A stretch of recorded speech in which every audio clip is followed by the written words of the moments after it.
Stories of Great Americans for Little Americans ***** Stories of Great Americans for Little Americans by Edward Eggleston, author of True Stories of American Life and Adventure, a first book in American history and a history of the United States and its people for the use of schools. 1895 Contents. Preface. The first governor in Boston Market in Iowa. Indian pictures. William Penn and the Indians. One Little Bag of Rice. The story of a wise woman. Franklin, his own teacher. How Franklin found out things. Franklin asks the sunshine something. Franklin and the kite. Franklin's whistle too much for the whistle. John Stark and the Indians. A great good man. Putnam and the wolf. Washington and his hatchet. How Benny West learned to be a painter. Washington's Christmas gift. How Washington got out of a trap. Washington's last battle. Marion's Tower. Clark and his men. Daniel Boone and his grapevine swing. Daniel Boone's daughter and her friends. Decatur and the pirates. Stories about Jefferson. A long journey. Captain Clark's burning glass. Quicksilver. Bob the first steamboat. Washington Irving as a boy. Don't give up the ship. Grandfather's rhyme. The Star-Spangled Banner. How Audubon came to know about birds. Audubon in the wildwoods hunting a panther. Some boys who became authors. Daniel Webster and his brother Webster and the poor woman. The India Rubber Man. Dr. Kane in the frozen sea. A dinner on the ice. Dr. Kane gets out of the frozen sea. Longfellow as a boy. Kit Carson and the Bears. Horace Greeley as a boy. Horace Greeley learning to print. A Wonderful Woman. The author of Little Women. My Kingdom. A song from the Suds. Preface. The primary aim of this book is to furnish the little learner reading matter that will excite his attention and give him pleasure, and thus make lighter the difficult task of learning to read. The ruggedness of this task has often been increased by the use of disconnected sentences, or lessons as dry and uninteresting as finger exercises on the piano. It is a sign of promise that the demand for reading matter of interest to the child has come from teachers. I have endeavored to meet this requirement in the following stories. As far as possible, the words chosen have been such as are not difficult to the little reader, either from their length or their unfamiliarity. The sentences and paragraphs are short. Learning to read is like climbing a steep hill, and it is a great relief to the panting child to find frequent breathing places. It is one of the purposes of these stories to make the mind of the pupil familiar with some of the leading figures in the history of our country by means of personal anecdote. Some of the stories are those that every American child ought to know, because they have become a kind of national folklore. Such, for example, are Putnam and the Wolf and the story of Franklin's whistle. I have thought it important to present as great a variety of subjects as possible, so that the pupil may learn something not only of great warriors and patriots, but also of great statesmen. The exploits of discoverers, the triumphs of American inventors, and the achievements of men of letters and men of science, find place in these stories. All the narratives are historical, or at least no stories have been told for true that are deemed fictitious. Every means which the writer's literary experience could suggest has been used to make the stories engaging, in the hope that the interest of the narrative may prove a sufficient spur to exertion on the part of the pupil, and that this little book will make green and pleasant a pathway that has so often been dry and laborious.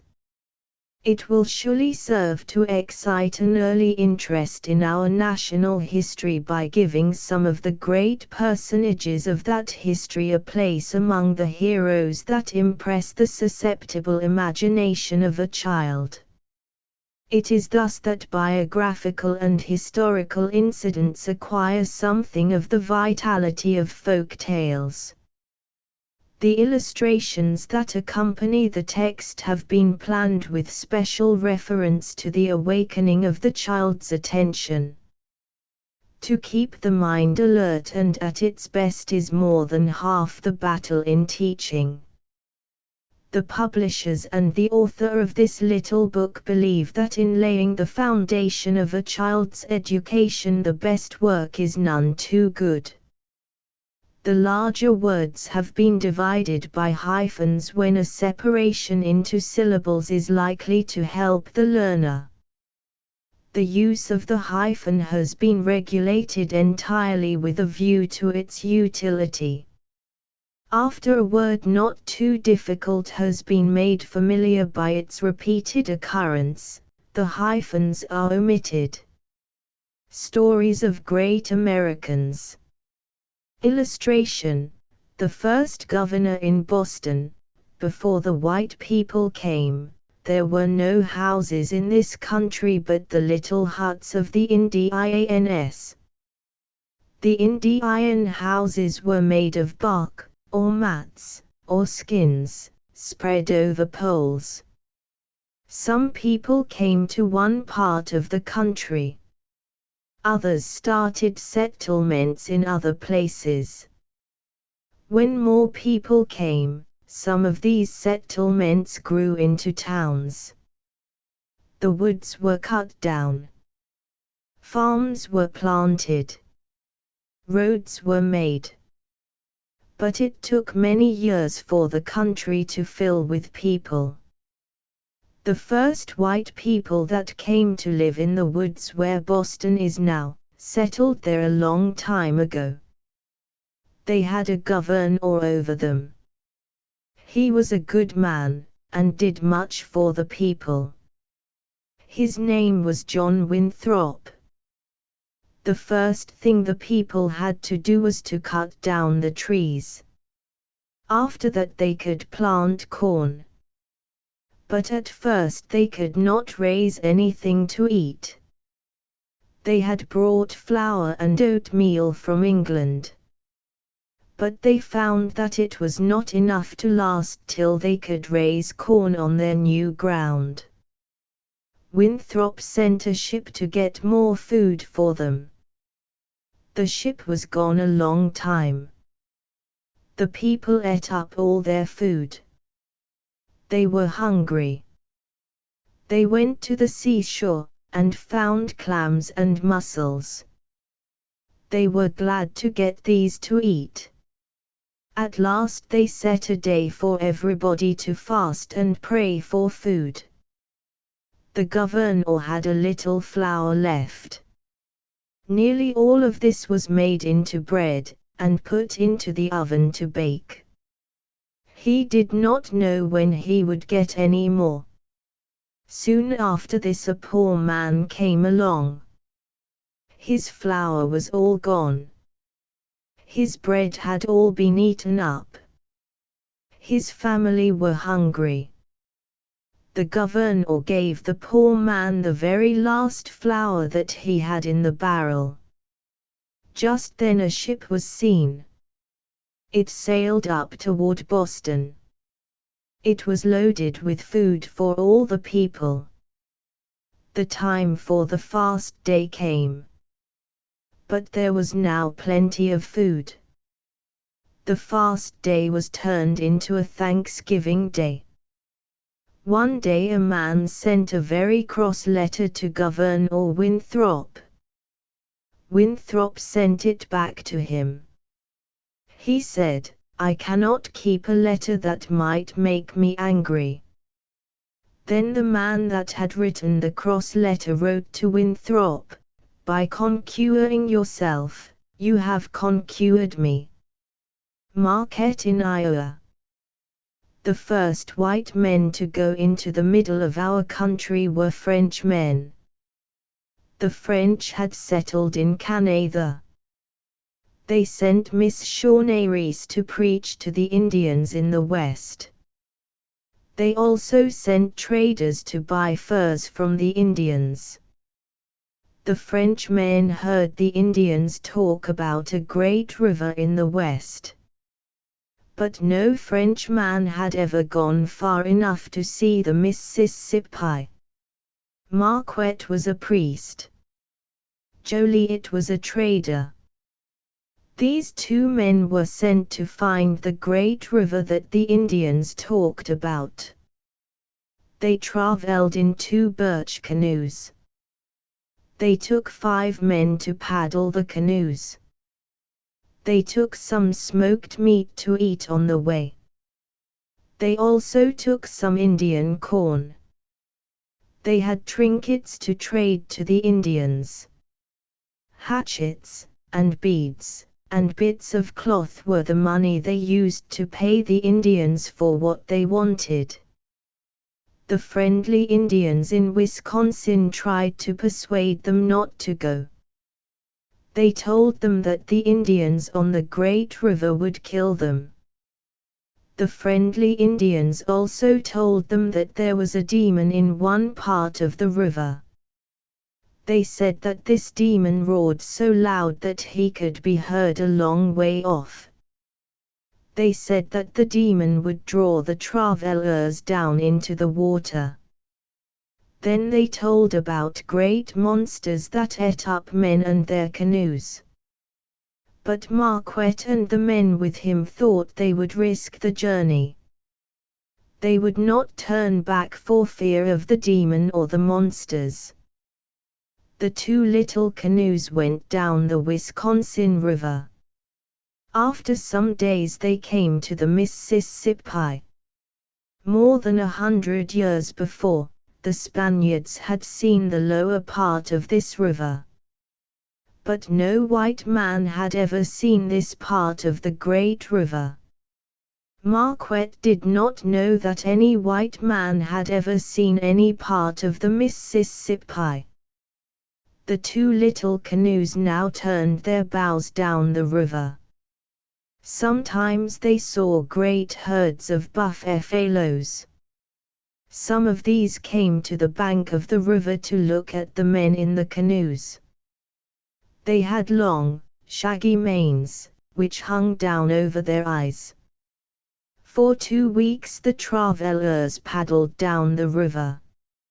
In all this time they did not see any Indians.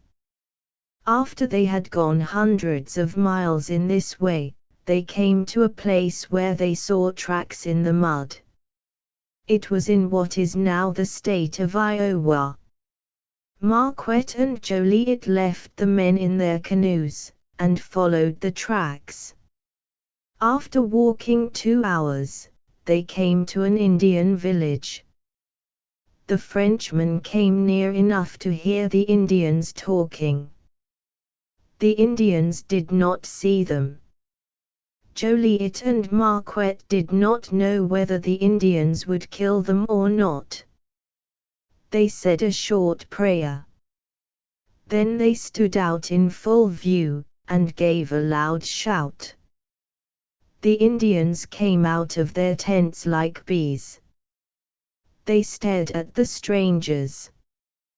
Then 4 Indians came toward them. These Indians carried a peace pipe. They held this up toward the sun. This meant that they were friendly. The Indians now offered the peace pipe to the Frenchmen. The Frenchmen took it, and smoked with the Indians. This was the Indian way of saying, "We are friends." Illustration: Marquette and Joliet. Marquette asked the Indians what tribe they belonged to. They told him that they were of the tribe called the Illinois. They took Joliet and Marquette into their village. They came to the door of a large wigwam. a chief stood in the door. He shaded his eyes with both hands, as if the sun were shining in his face. Then he made a little speech.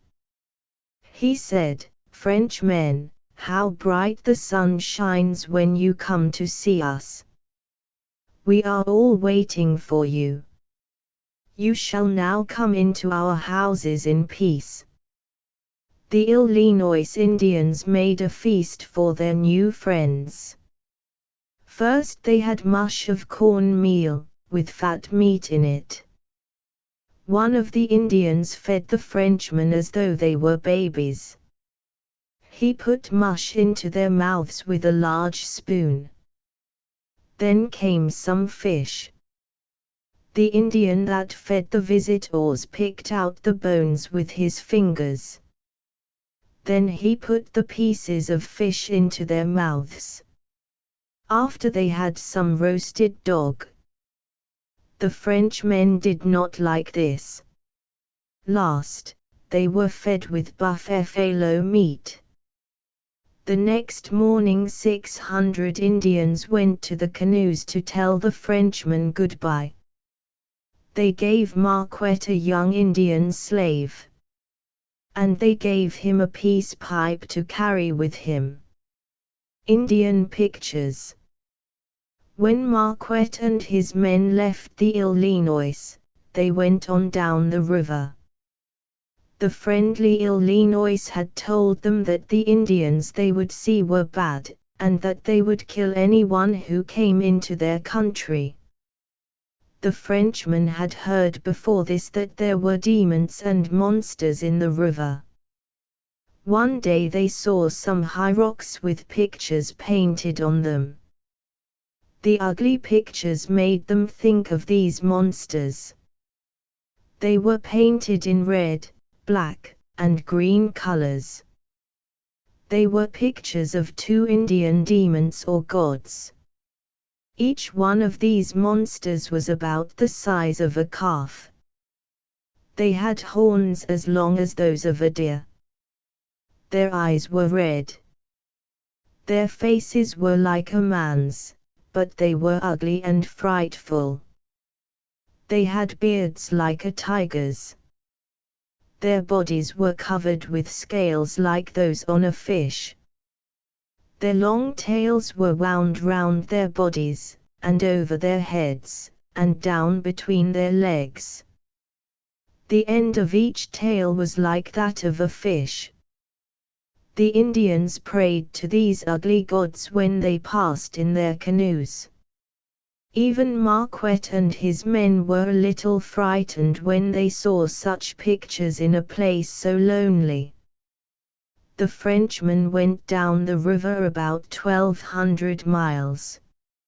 Sometimes the Indians tried to kill them, but by showing the peace pipe they made friends. At last they turned back. Joliet went to Canada. Marquette preached to the Indians in the West till he died. William Penn and the Indians. The King of England gave all the land in Pennsylvania to William Penn. The king made Penn a kind of king over Pennsylvania. Penn could make the laws of this new country. But he let the people make their own laws. Penn wanted to be friendly with the Indians. He paid them for all the land his people wanted to live on. Before he went to Pennsylvania, he wrote a letter to the Indians. He told them in this letter that he would not let any of his people do any harm to the Indians. He said he would punish anybody that did any wrong to an Indian. This letter was read to the Indians in their own language. Soon after this, Penn got into a ship and sailed from England. He sailed to Pennsylvania. When he came there, he sent word to the tribes of Indians to come to meet him. The Indians met under a great elm tree on the bank of the river. Indians like to hold their solemn meetings out of doors.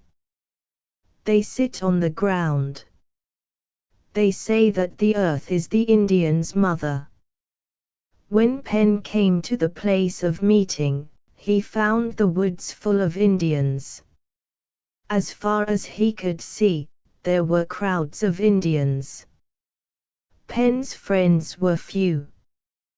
They had no guns. Penn had a bright blue sash round his waist. One of the Indian chiefs, who was the great chief, put on a kind of cap or crown. In the middle of this was a small horn. The head chief wore this only at such great meetings as this one. When the great chief had put on his horn, all the other chiefs and great men of the Indians put down their guns. Then they sat down in front of Penn in the form of a half-moon. Then the great chief told Penn that the Indians were ready to hear what he had to say. Penn had a large paper in which he had written all the things that he and his friends had promised to the Indians. He had written all the promises that the Indians were to make to the white people. This was to make them friends. When Penn had read this to them, it was explained to them in their own language. Penn told them that they might stay in the country that they had sold to the white people.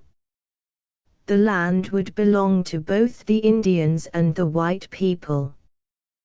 Then Penn laid the large paper down on the ground.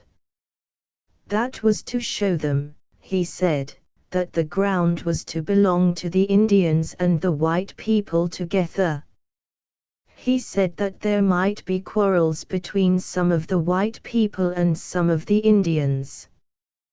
But they would settle any quarrels without fighting. Whenever there should be a quarrel, the Indians were to pick out 6 Indians. The white people should also pick out 6 of their men. These were to meet, and settle the quarrel. Penn said, "I will not call you my children, because fathers sometimes whip their children. I will not call you brothers, because brothers sometimes fall out. But I will call you the same person as the white people. We are the 2 parts of the same body." The Indians could not write. But they had their way of putting down things that they wished to have remembered. They gave Penn a belt of shell beads. These beads are called wampum. Some wampum is white. Some is purple. They made this belt for Penn of white beads. In the middle of the belt they made a picture of purple beads. It is a picture of a white man and an Indian. They have hold of each other's hands. When they gave this belt to Penn, they said, "We will live with William Penn and his children as long as the sun and moon shall last." Illustration: Penn jumping with the Indians. Penn took up the great paper from the ground. He handed it to the great chief that wore the horn on his head. He told the Indians to keep it and hand it to their children's children, that they might know what he had said. Then he gave them many presents of such things as they liked. They gave Penn a name in their own language. They named him Onaz. That was their word for a feather. As the white people used a pen made out of a quill or feather, they called a pen Onaz. That is why they called William Penn Brother Onaz. Penn sometimes went to see the Indians. He talked to them, and gave them friendly advice. Once he saw some of them jumping. They were trying to see who could jump the farthest. Penn had been a very active boy. He knew how to jump very well. He went to the place where the Indians were jumping. He jumped farther than any of them. When the great governor took part in their sport, the Indians were pleased. They loved Brother Onars more than ever. One little bag of rice. The first white people that came to this country hardly knew how to get their living here. They did not know what would grow best in this country. Many of the white people learned to hunt. All the land was covered with trees. In the woods were many animals whose flesh was good to eat. There were deer, and bears, and great shaggy buffaloes. There were rabbits and squirrels. And there were many kinds of birds. The hunters shot wild ducks, wild turkeys, wild geese, and pigeons. The people also caught many fishes out of the rivers. Then there were animals with fur on their backs. The people killed these and sold their skins. In this way many made their living. Other people spent their time in cutting down the trees. They sawed the trees into timbers and boards. Some of it they split into staves to make barrels. They sent the staves and other sorts of timber to other countries to be sold. In South Carolina men made tar and pitch out of the pine trees. But there was a wise man in South Carolina. He was one of those men that find out better ways of doing. His name was Thomas Smith. Thomas Smith had once lived in a large island thousands of miles away from South Carolina. In that island he had seen the people raising rice. He saw that it was planted in wet ground. He said that he would like to try it in South Carolina. But he could not get any seed rice to plant. The rice that people eat is not fit to sow. One day a ship came to Charlestown, where Thomas Smith lived. It had been driven there by storms. The ship came from the large island where Smith had seen rice grow. The captain of this ship was an old friend of Smith. The two old friends met once more. Thomas Smith told the captain that he wanted some rice for seed. The captain called the cook of his ship, and asked him if he had any. The cook had one little bag of seed rice. The captain gave this to his friend. There was some wet ground at the back of Smith's garden. In this wet ground he sowed some of the rice. It grew finely. He gathered a good deal of rice in his garden that year. He gave part of this to his friends. They all sowed it. The next year there was a great deal of rice. After a while the wet land in South Carolina was turned to rice fields. Every year many thousands of barrels of rice were sent away to be sold. All this came from one little bag of rice and one wise man. Illustration: rice plant. The story of a wise woman. You have read how Thomas Smith first raised rice in Carolina. After his death there lived in South Carolina a wise young woman.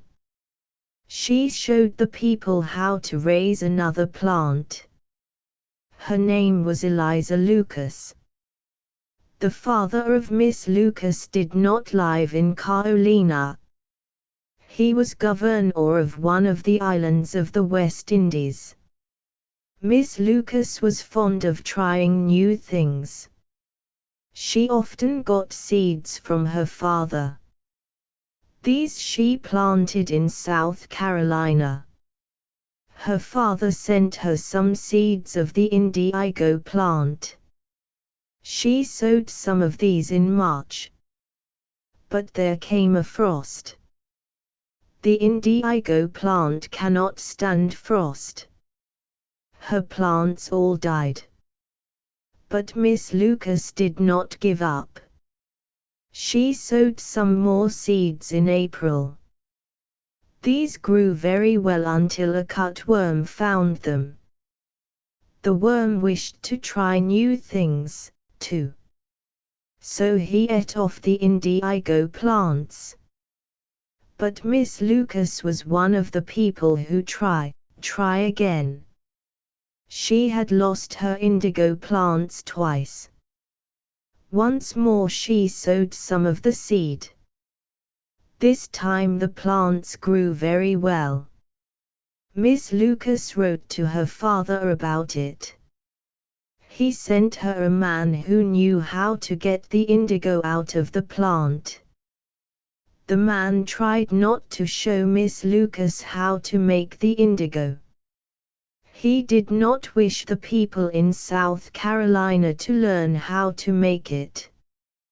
He was afraid his own people would not get so much for their indigo. So he would not explain just how it ought to be done. He spoiled the indigo on purpose. But Miss Lucas watched him closely. She found out how the indigo ought to be made. Some of her father's land in South Carolina was now planted with the indigo plants. Illustration: indigo plant. Then Miss Lucas was married. She became Mrs. Pinckney. Her father gave her all the indigo growing on his land in South Carolina. It was all saved for seed. Some of the seed Mrs. Pinckney gave to her friends. Some of it her husband sowed. It all grew, and was made into that blue dye that we call indigo. When it is used in washing clothes, it is called bluing. In a few years, more than 1 million pounds of indigo were made in South Carolina every year. Many people got rich by it. And it was all because Miss Lucas did not give up. Franklin, his own teacher. Few people ever knew so many things as Franklin.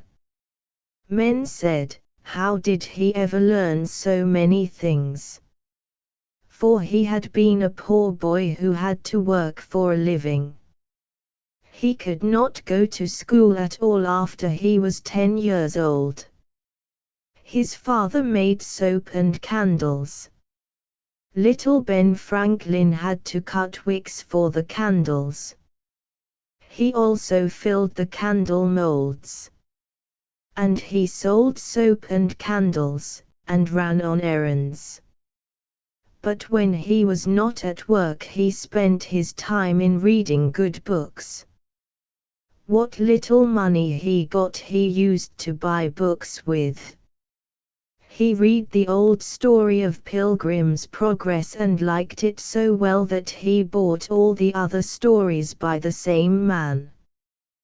But as he wanted more books, and had not money to buy them, he sold all of these books. The next he bought were some little history books. These were made to sell very cheap, and they were sold by peddlers. He managed to buy 40 or 50 of these little books of history. Another way that he had of learning was by seeing things with his own eyes. His father took him to see carpenters at work with their saws and planes. He also saw masons laying bricks. And he went to see men making brass and copper kettles. and he saw a man with a turning lathe making the round legs of chairs. Other men were at work making knives.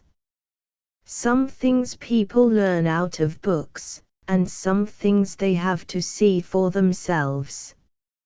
As he was fond of books, Ben's father thought that it would be a good plan to send him to learn to print them. So the boy went to work in his brother's printing office. Here he passed his spare time in reading. He borrowed some books out of the stores where books were sold. He would sit up a great part of the night sometimes to read one of these books. He wished to return it when the bookstore opened in the morning. One man who had many books lent to Ben such of his books as he wanted. It was part of the bargain that Ben's brother should pay his board. The boy offered to board himself if his brother would give him half what it cost to pay for his board. Illustration: Franklin at study. His brother was glad to do this, and Ben saved part of the money and bought books with it. He was a healthy boy, and it did not hurt him to live mostly on bread and butter. Sometimes he bought a little pie or a handful of raisins. Long before he was a man, people said, "How much the boy knows." This was because he did not waste his time. He read good books. He saw things for himself. How Franklin found out things. Franklin thought that ants know how to tell things to one another. He thought that they talk by some kind of signs. When an ant has found a dead fly too big for him to drag away, he will run off and get some other ant to help him. Franklin thought that ants have some way of telling other ants that there is work to do.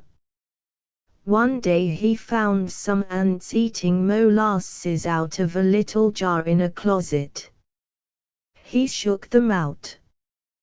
Then he tied a string to the jar, and hung it on a nail in the ceiling. But he had not got all the ants out of the jar. One little ant liked sweet things so well that he stayed in the jar, and kept on eating like a greedy boy. Illustration: ants talking, magnified. At last, when this greedy ant had eaten all that he could, he started to go home. Franklin saw him climb over the rim of the jar. Then the ant ran down the outside of the jar. But when he got to the bottom, he did not find any shelf there. He went all round the jar. There was no way to get down to the floor.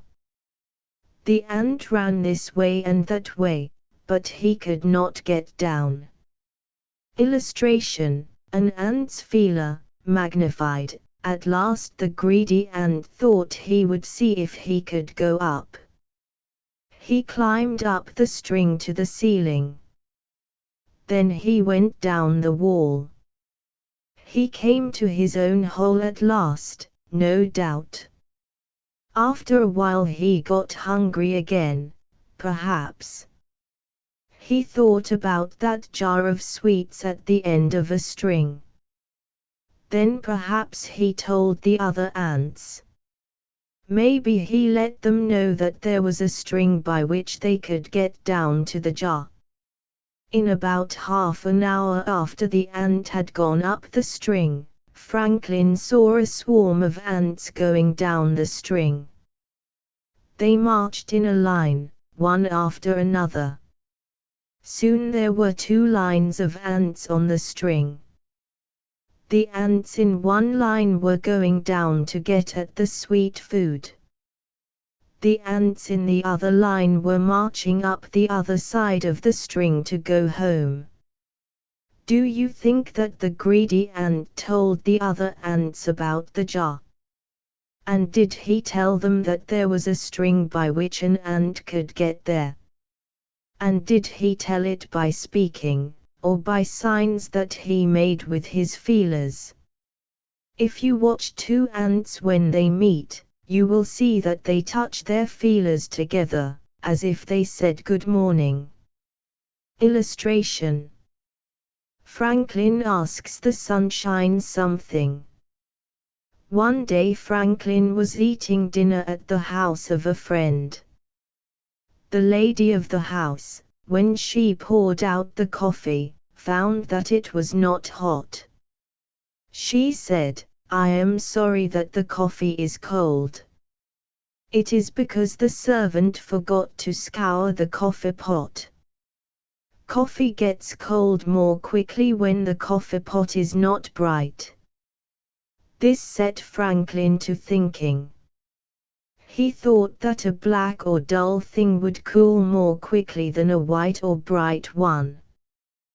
That made him think that a black thing would take in heat more quickly than a white one. He wanted to find out if this were true or not. There was nobody who knew, so there was nobody to ask. But Franklin thought that he would ask the sunshine.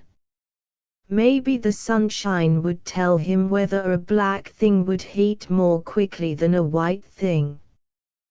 But how could he ask the sunshine? There was snow on the ground. Franklin spread a white cloth on the snow. Then he spread a black cloth on the snow near the white one.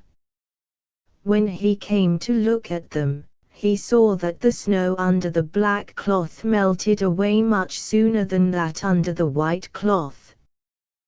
That is the way that the sunshine told him that black would take in heat more quickly than white. After he had found this out, many people got white hats to wear in the summertime. A white hat is cooler than a black one. Sometime when there is snow on the ground, you can take a white and a black cloth and ask the sunshine the same question. Franklin and the kite. When Franklin wanted to know whether the ants could talk or not, he asked the ants, and they told him. When he wanted to know something else, he asked the sunshine about it, as you have read in another story. That is the way that Franklin came to know so many things. He knew how to ask questions of everything. Once he asked the lightning a question. And the lightning gave him an answer. Before the time of Franklin, people did not know what lightning was. They did not know what made the thunder. Franklin thought much about it. At last he proved what it was. He asked the lightning a question, and made it tell what it was. To tell you this story, I shall have to use one big word.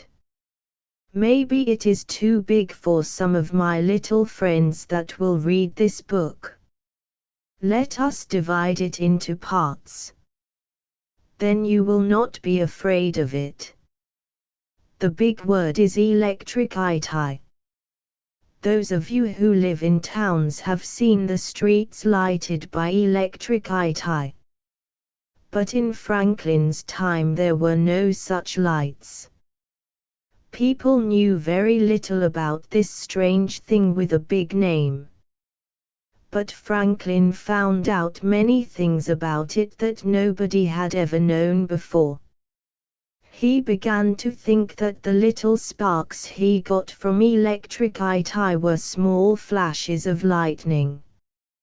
He thought that the little cracking sound of these sparks was a kind of baby thunder. So he thought that he would try to catch a little bit of lightning. Perhaps he could put it into one of the little bottles used to hold electricity. Then if it behaved like electricity, he would know what it was. But catching lightning is not easy. How do you think he did it? First he made a kite. It was not a kite just like a boy's kite. He wanted a kite that would fly when it rained. Rain would spoil a paper kite in a minute. So Franklin used a silk handkerchief to cover his kite, instead of paper. Illustration: Franklin's discovery. He put a little sharp-pointed wire at the top of his kite. This was a kind of lightning rod to draw the lightning into the kite. His kite string was a common hemp string. To this he tied a key, because lightning will follow metal. The end of the string that he held in his hand was a silk ribbon, which was tied to the hemp string of the kite. Electricity will not follow silk. One night when there was a storm coming, he went out with his son. They stood under a cowshed, and he sent his kite up in the air.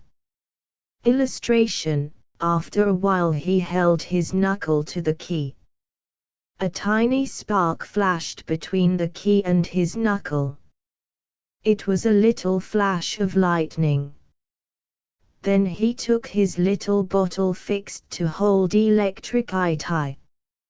He filled it with the electricity that came from the key.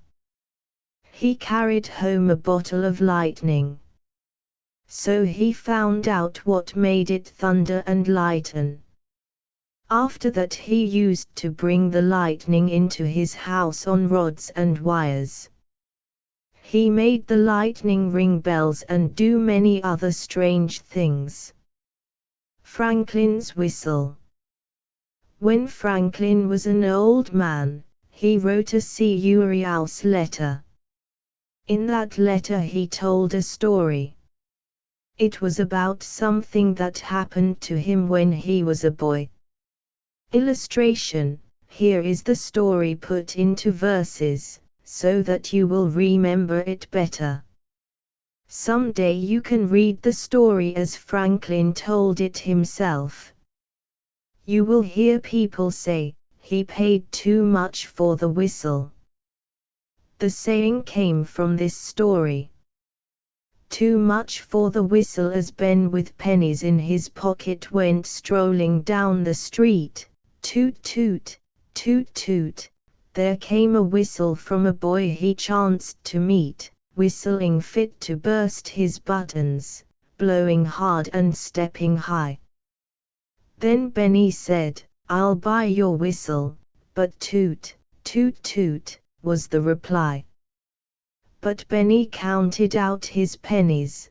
The whistling boy began to smile. With one last toot he gave the whistle to Ben, and took his penny pile. Now homeward goes the whistling Benny, as proud as any foolish boy, and in his pockets not a penny, but in his mouth a noisy toy. "Ah, Benny, Benny," cries his mother, "I cannot stand your ugly noise." "Stop, Benny, Benny," says his father, "I cannot talk, you drown my voice." At last the whistling boy remembers how much his money might have bought too many pennies for a whistle is little Benny's ugly thought. Too many pennies for a whistle is what we all pay, you and I, just for a little foolish pleasure. Pay a price that's quite too high. John Stark and the Indians. John Stark was a famous general in the Revolution. But this story is not about the Revolution. It is about Stark before he became a soldier. When he was a young man, Stark went into the woods. His brother and 2 other young men were with him. They lived in a camp. It was far away from any houses. The young men set traps for animals in many places. They wanted to catch the animals that have fur on them. They wanted to get the skins to sell. The Indians were at war with the white people. One day the young men saw the tracks of Indians. Then they knew that it was not safe for them to stay in the woods any longer. They began to get ready to go home.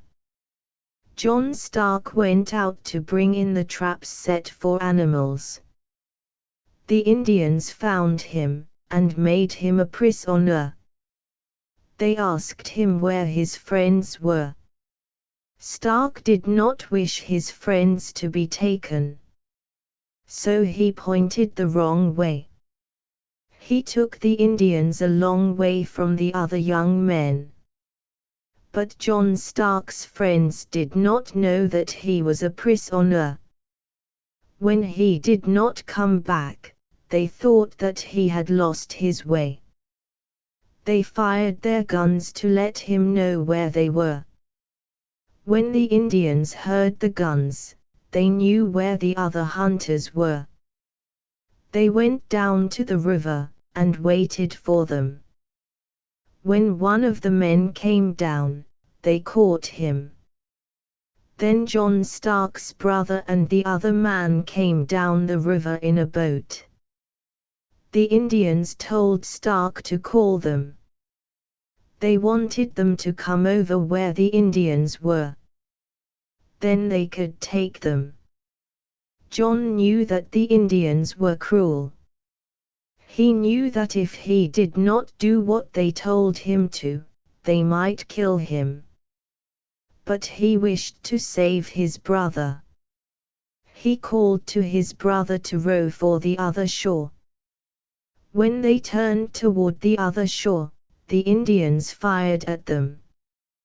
But Stark knocked up 2 of their guns. They did not hit the white men. Then some of the other Indians fired. Stark knocked up their guns also. But the man that was with his brother was killed. John now called to his brother, "Run, for all the Indians' guns are empty." His brother got away. The Indians were very angry with John. They did not kill him, but they gave him a good beating. These Indians were from Canada. They took their prisoners to their own village. When they were coming home, they shouted to let the people know that they had prisoners. Illustration: Stark running the gauntlet. The young Indian warriors stood in 2 rows in the village. Each prisoner had to run between these 2 rows of Indians. As he passed, every one of the Indians hit him as hard as he could with a stick, or a club, or a stone. The young man who was with Stark was badly hurt in running between these lines. But John Stark knew the Indians. He knew that they liked a brave man. When it came his turn to run, he snatched a club from one of the Indians. With this club he fought his way down the lines. He hit hard, now on this side, and now on that. The young Indians got out of his way. The old Indians who were looking on sat and laughed at the others. They said that Stark was a brave man. One day the Indians gave him a hoe and told him to hoe corn. He knew that the Indian warriors would not work. They think it a shame for a man to work. Their work is left for slaves and women. So Stark pretended that he did not know how to hoe. He dug up the corn instead of the weeds. Then he threw the hoe into the river. He said, "That is work for slaves and women." Then the Indians were pleased with him. They called him the young chief. After a while some white men paid the Indians $103 to let Stark go home. They charged more for him than for the other man, because they thought that he must be a young chief. Stark went hunting again. He had to get some furs to pay back the money the men had paid the Indians for him. He took good care that the Indians should not catch him again. He afterwards became a great fighter against the Indians. He had learned their ways while he was among them. He knew better how to fight them than almost anybody else. In the Revolution he was a general. He fought the British at Bennington, and won a great victory. A great good man. Some men are great soldiers. Some are great lawmakers. Some men write great books. Some men make great inventions. Some men are great speakers. Now you are going to read about a man that was great in none of these things. He was not a soldier. He was not a great speaker. He was never rich. He was a poor school teacher. He never held any office.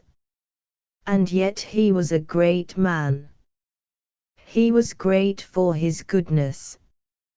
He was born in France. But most of his life was passed in Philadelphia before the Revolution. He was 25 years old when he became a school teacher. He thought that he could do more good in teaching than in any other way. Schoolmasters in his time were not like our teachers. Children were treated like little animals. In old times the schoolmaster was a little king. He walked and talked as if he knew everything. He wanted all the children to be afraid of him. But Benezet was not that kind of man. He was very gentle. He treated the children more kindly than their fathers and mothers did. Nobody in this country had ever seen a teacher like him. He built a playroom for the children of his school. He used to take them to this room during school time for a little amusement. He managed each child as he found best. Some he could persuade to be good. Some he shamed into being good. But this was very different from the cruel beatings that other teachers of that time gave their pupils. Of course the children came to love him very much. After they grew to be men and women, they kept their love for the good little schoolmaster. As long as they lived they listened to his advice. There were no good school books in his time. He wrote some little books to make learning easier to his pupils. He taught them many things not in their books. He taught them to be kind to brutes, and gentle with one another. He taught them to be noble. He made them despise every kind of meanness. He was a great teacher. That is better than being a great soldier. Benezet was a good man in many ways. He was the friend of all poor people. Once he found a poor man suffering with cold for want of a coat. He took off his own coat in the street and put it on the poor man, and then went home in his shirt sleeves. In those days Negroes were stolen from Africa to be sold into America. Benezet wrote little books against this wrong. He sent these books over all the world almost. He also tried to persuade the white men of his own country to be honest and kind with the Indians. Great men in other countries were pleased with his books. They wrote him letters. When any of them came to this country, they went to see him. They wanted to see a man that was good to everybody. His house was a plain one. But great men liked to sit at the table of the good schoolmaster. There was war between the English and French at that time. Canada belonged to the French. Our country belonged to the English. There was a country called Acadia. It was a part of what is now Nova Scotia. The people of Acadia were French. Illustration: departure of the Acadians. The English took the Acadians away from their homes. They sent them to various places. Many families were divided. The poor Acadians lost their homes and all that they had. Many hundreds of these people were sent to Philadelphia. Benezet became their friend. As he was born in France, he could speak their language. He got a large house built for some of them to stay in. He got food and clothing for them. He helped them to get work, and did them good in many other ways. One day Benezet's wife came to him with a troubled face. She said, "There have been thieves in the house. 2 of my blankets have been stolen." "Never mind, my dear," said Benezet, "I gave them to some of the poor Acadians." One old Acadian was afraid of Benezet. He did not see why Benezet should take so much trouble for other people. He thought that Benezet was only trying to get a chance to sell the Acadians for slaves. When Benezet heard this, he had a good laugh. Many years after this the revolution broke out. It brought trouble to many people. Benezet helped as many as he could. After a while the British Army took Philadelphia. They sent their soldiers to stay in the houses of the people. The people had to take care of the soldiers. This was very hard for the poor people. One day Benezet saw a poor woman. Her face showed that she was in trouble. "Friend, what is the matter?" Benezet said to her. She told him that 6 soldiers of the British Army had been sent to stay in her house. She was a washerwoman. But while the soldiers filled up the house she could not do any washing. She and her children were in want. Benezet went right away to see the general that was in command of the soldiers. The good man was in such a hurry that he forgot to get a pass. The soldiers at the general's door would not let him go in. At last someone told the general that a queer-looking fellow wanted to see him. "Let him come up," said the general. The odd little man came in. He told the general all about the troubles of the poor washerwoman. The general sent word that the soldiers must not stay any longer in her house. The general liked the kind little man. He told him to come to see him again. He told the soldiers at his door to let Benizet come in whenever he wished to. Soon after the revolution was over, Benizet was taken ill. When the people of Philadelphia heard that he was ill, they gathered in crowds about his house. Everybody loved him. Everybody wanted to know whether he was better or not. At last the doctors said he could not get well. Then the people wished to see the good man once more. The doors were opened. The rooms and halls of his house were filled with people coming to say goodbye to Benizet, and going away again. When he was buried, it seemed as if all Philadelphia had come to his funeral. The rich and the poor, the black and the white, crowded the streets. The city had never seen so great a funeral. In the company was an American general. He said, "I would rather be in the N.Y. Benizet in that coffin than General Washington in all his glory." Putnam and the Wolf. Putnam was a brave soldier. He fought many battles against the Indians. After that he became a general in the Revolution. But this is a story of his battle with a wolf. It took place when he was a young man, before he was a soldier. Putnam lived in Connecticut.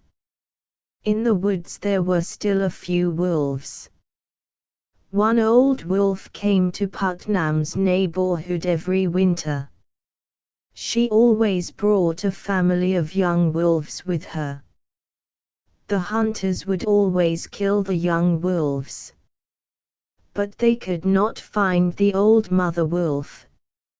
She knew how to keep out of the way.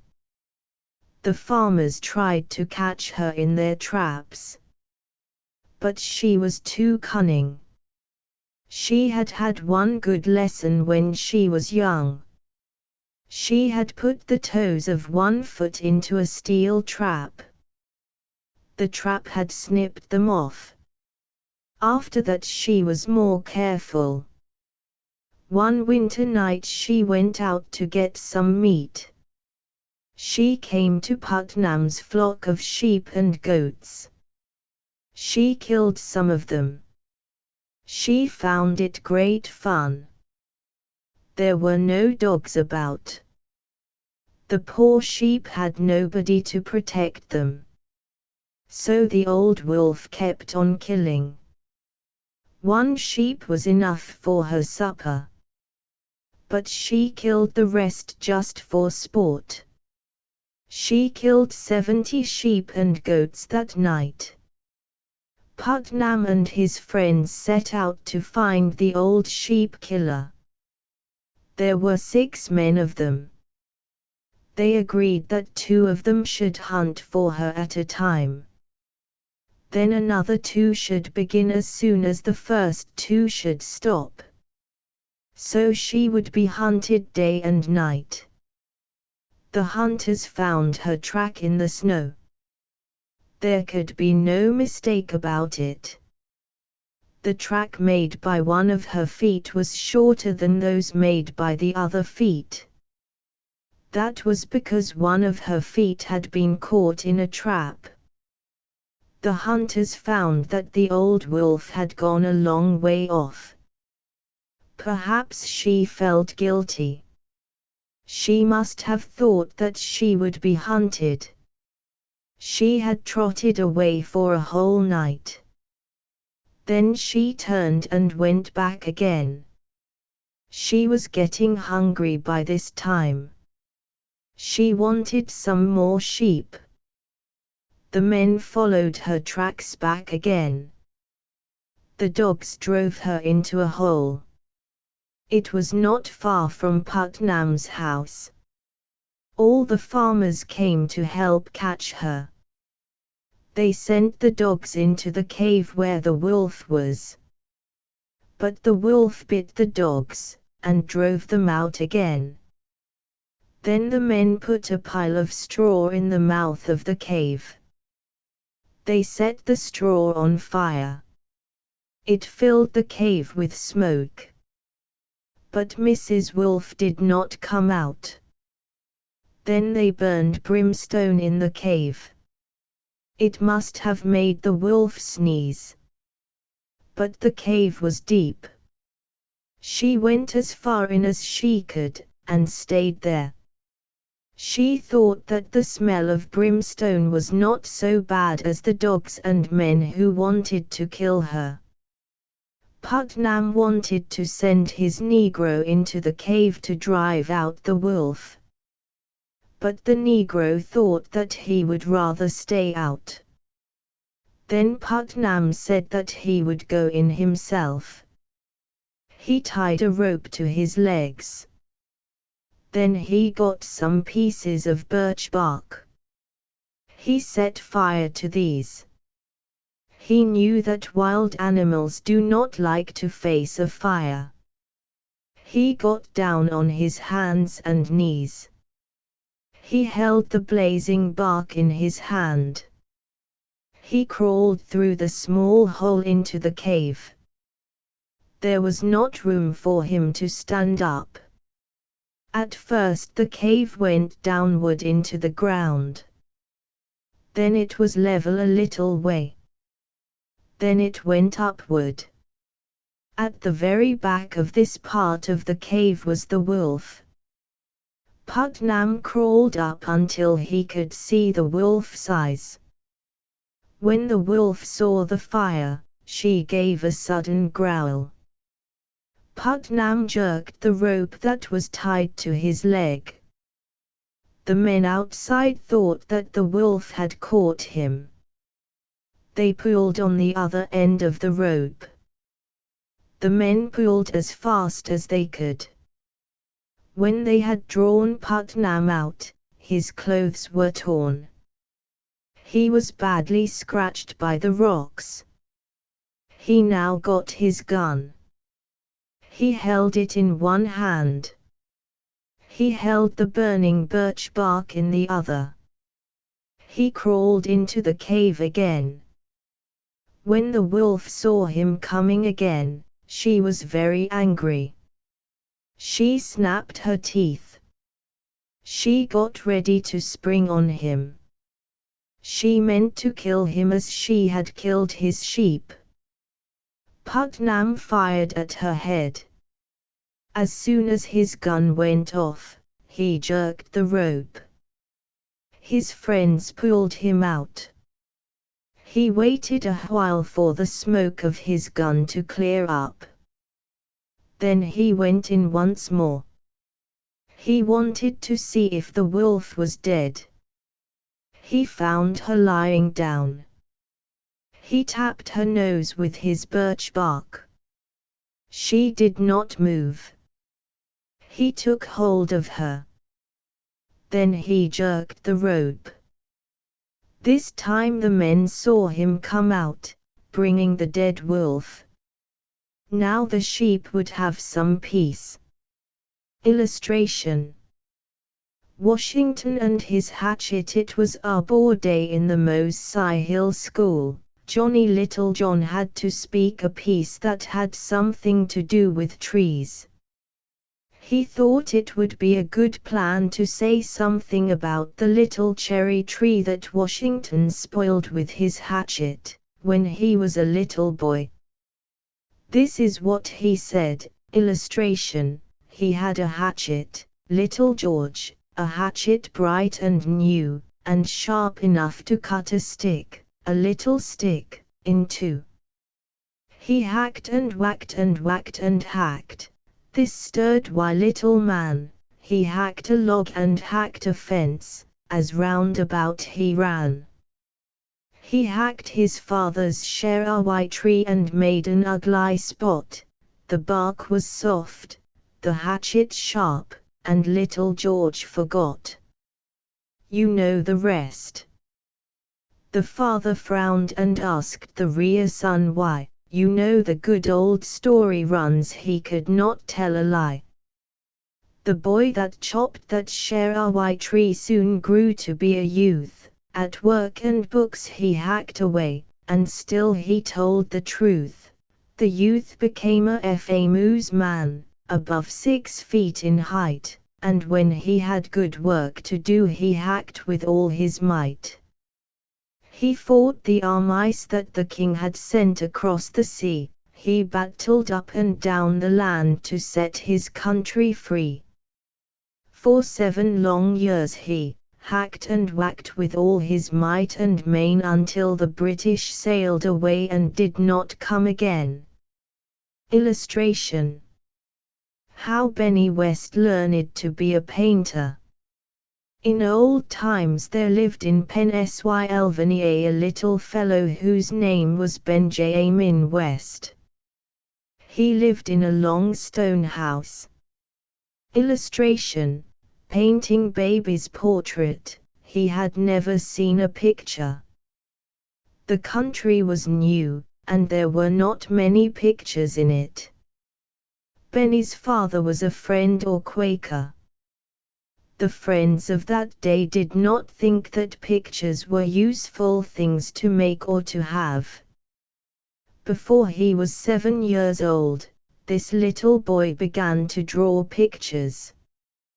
One day he was watching the cradle of his sister's child. The baby smiled. Benny was so pleased with her beauty, that he made a picture of her in red and black ink. The picture of the baby pleased his mother when she saw it. That was very pleasant to the boy. He made other pictures. At school he used to draw with a pen before he could write. He made pictures of birds and of animals. Sometimes he would draw flowers. Illustration: Flower and fruit of the pokeberry. He liked to draw so well, that sometimes he forgot to do his work. His father sent him to work in the field one day. The father went out to see how well he was doing his work. Benny was nowhere to be found. At last his father saw him sitting under a large pokeweed. He was making pictures. He had squeezed the juice out of some pokeberries. The juice of pokeberries is deep red. With this the boy had made his pictures. When the father looked at them, he was surprised. There were portraits of every member of the family. His father knew every picture. Up to this time Benny had no paints nor any brushes. The Indians had not all gone away from that neighborhood. The Indians paint their faces with red and yellow colors. These colors they make themselves. Sometimes they prepare them from the juice of some plant. Sometimes they get them by finding red or yellow earth. Some of the Indians can make rough pictures with these colors. The Indians near the house of Benny's father must have liked the boy. They showed him how to make red and yellow colors for himself. He got some of his mother's indigo to make blue. He now had red, yellow, and blue. By mixing these 3, the other colors that he wanted could be made. But he had no brush to paint with. He took some long hairs from the cat's tail. Of these he made his brushes. He used so many of the cat's hairs, that her tail began to look bare. Everybody in the house began to wonder what was the matter with Puss's tail. At last Benny told where he got his brushes. Illustration: Making a paintbrush. A cousin of Benny's came from the city on a visit. He saw some of the boy's drawings. When he went home, he sent Benny a box of paints. With the paints were some brushes. And there was some canvas such as pictures are painted on. And that was not all. There were in the box 6 beautiful engravings. The little painter now felt himself rich. He was so happy that he could hardly sleep at all. At night he put the box that held his treasures on a chair by his bed. As soon as daylight came, he carried the precious box to the garret. The garret of the long stone house was his studio. Here he worked away all day long. He did not go to school at all. Perhaps he forgot that there was any school. Perhaps the little artist could not tear himself away from his work. But the schoolmaster missed him. He came to ask if Benny was ill. The mother was vexed when she found that he had stayed away from school. She went to look for the naughty boy. After a while she found the little truant. He was hard at work in his garret. She saw what he had been doing. He had not copied any of his new engravings. He had made up a new picture by taking one person out of one engraving, and another out of another. He had copied these so that they made a picture that he had thought of for himself. His mother could not find it in her heart to punish him. She was too much pleased with the picture he was making. This picture was not finished. But his mother would not let him finish it. She was afraid he would spoil it if he did anything more on it. The good people called friends did not like the making of pictures, as I said. But they thought that Benny West had a talent that he ought to use. So he went to Philadelphia to study his art. After a while he sailed away to Italy to see the pictures that great artists had painted. At last he settled in England. The King of England was at that time the king of this country too. The king liked West's pictures. West became the king's painter.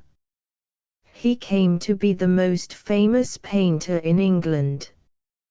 He liked to remember his boyish work. He liked to remember the time when he was a little Quaker boy making his paints of poke juice and Indian colors. Washington's Christmas gift. Washington was fighting to set this country free. But the army that the King of England sent to fight him was stronger than Washington's army. Washington was beaten and driven out of Brooklyn. Then he had to leave New York. After that, he marched away into New Jersey to save his army from being taken. At last he crossed the Delaware River. Here he was safe for a while. Some of the Eggleston soldiers that the king had hired to fight against the Americans came to Trenton. Trenton is on the Delaware River. Washington and his men were on the other side of the Delaware River from the Egglestons. Washington's men were discouraged. They had been driven back all the way from Brooklyn. It was winter, and they had no warm houses to stay in. They had not even warm clothes. They were dressed in old clothes that people had given them.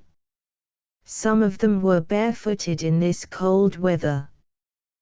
The Egglestons and other soldiers of the king were waiting for the river to freeze over. Then they would march across on the ice. They meant to fight Washington once more, and break up his army. But Washington was thinking about something too. He was waiting for Christmas. He knew that the Hessian soldiers on the other side of the river would eat and drink a great deal on Christmas Day. Illustration: marching to Trenton. The afternoon of Christmas came. The Hessians were singing and drinking in Trenton. But Washington was marching up the river bank. Some of his barefoot men left blood marks on the snow as they marched. The men and cannons were put into flat boats. These boats were pushed across the river with poles. There were many great pieces of ice in the river. But all night long the flat boats were pushed across and then back again for more men. It was 3 o'clock on the morning after Christmas when the last Americans crossed the river. It was hailing and snowing, and it was very cold. 2 or 3 of the soldiers were frozen to death. It was 8 o'clock in the morning when Washington got to Trenton. The Hessians were sleeping soundly. The sound of the American drums waked them. They jumped out of their beds. They ran into the streets. They tried to fight the Americans. But it was too late. Washington had already taken their cannons. His men were firing these at the Hessians. The Hessians ran into the fields to get away. But the Americans caught them. The battle was soon over. Washington had taken 900 prisoners. This was called the Battle of Trenton. It gave great joy to all the Americans. It was Washington's Christmas gift to the country. How Washington got out of a trap. After the Battle of Trenton, Washington went back across the Delaware River. He had not men enough to fight the whole British army. But the Americans were glad when they heard that he had beaten the Hessians. They sent him more soldiers. Then he went back across the river to Trenton again. There was a British general named Cornwallis. He marched to Trenton. He fought against Washington. Cornwallis had more men than Washington had. Night came, and they could not see to fight. There was a little creek between the two armies. Washington had not boats enough to carry his men across the river. Cornwallis was sure to beat him if they should fight a battle the next morning. Cornwallis said, "I will catch the fox in the morning." He called Washington a fox. He thought he had him in a trap. Cornwallis sent for some more soldiers to come from Princeton in the morning. He wanted them to help him catch the fox. But foxes sometimes get out of traps. When it was dark, Washington had all his campfires lighted. He put men to digging where the British could hear them. He made Cornwallis think that he was throwing up banks of earth and getting ready to fight in the morning. But Washington did not stay in Trenton. He did not wish to be caught like a fox in a trap. He could not get across the river. But he knew a road that went round the place where Cornwallis and his army were. He took that road and got behind the British army. It was just like John waiting to catch James. "James is in the house." John is waiting at the front door to catch James when he comes out. But James slips out by the back way. John hears him call hello. James has gone round behind him and got away. Washington went out of Trenton in the darkness. You might say that he marched out by the back door. He left Cornwallis watching the front door. The Americans went away quietly. They left a few men to keep up the fires, and make a noise like digging. Before morning these slipped away too. When morning came, Cornwallis went to catch his fox. But the fox was not there. He looked for the Americans. There was the place where they had been digging.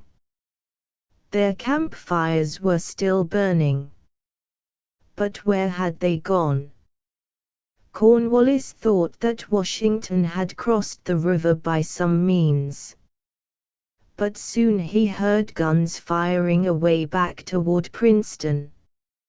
He thought that it must be thunder. But he found that it was a battle. Then he knew that Washington had gone to Princeton. Washington had marched all night. When he got to Princeton, he met the British coming out to go to Trenton. They were going to help Cornwallis to catch Washington. But Washington had come to Princeton to catch them. He had a hard fight with the British at Princeton. But at last he beat them. When Cornwallis knew that the Americans had gone to Princeton, he hurried there to help his men. But it was too late. Washington had beaten the British at Princeton, and had gone on into the hills, where he was safe. The fox had got out of the trap. Washington's last battle. Washington had been fighting for 7 years to drive the British soldiers out of this country. But there were still 2 strong British armies in America. One of these armies was in New York. It had been there for years. The other army was far away at Yorktown in Virginia. The British general at Yorktown was Cornwallis. You have read how Washington got away from him at Trenton. The King of France had sent ships and soldiers to help the Americans. But still Washington had not enough men to take New York from the British. Yet he went on getting ready to attack the British in New York. He had ovens built to bake bread for his men. He bought hay for his horses. He had roads built to draw his cannons on. He knew that the British in New York would hear about what he was doing. He wanted them to think that he meant to come to New York and fight them. When the British heard what the Americans were doing, they got ready for the coming of Washington and the French.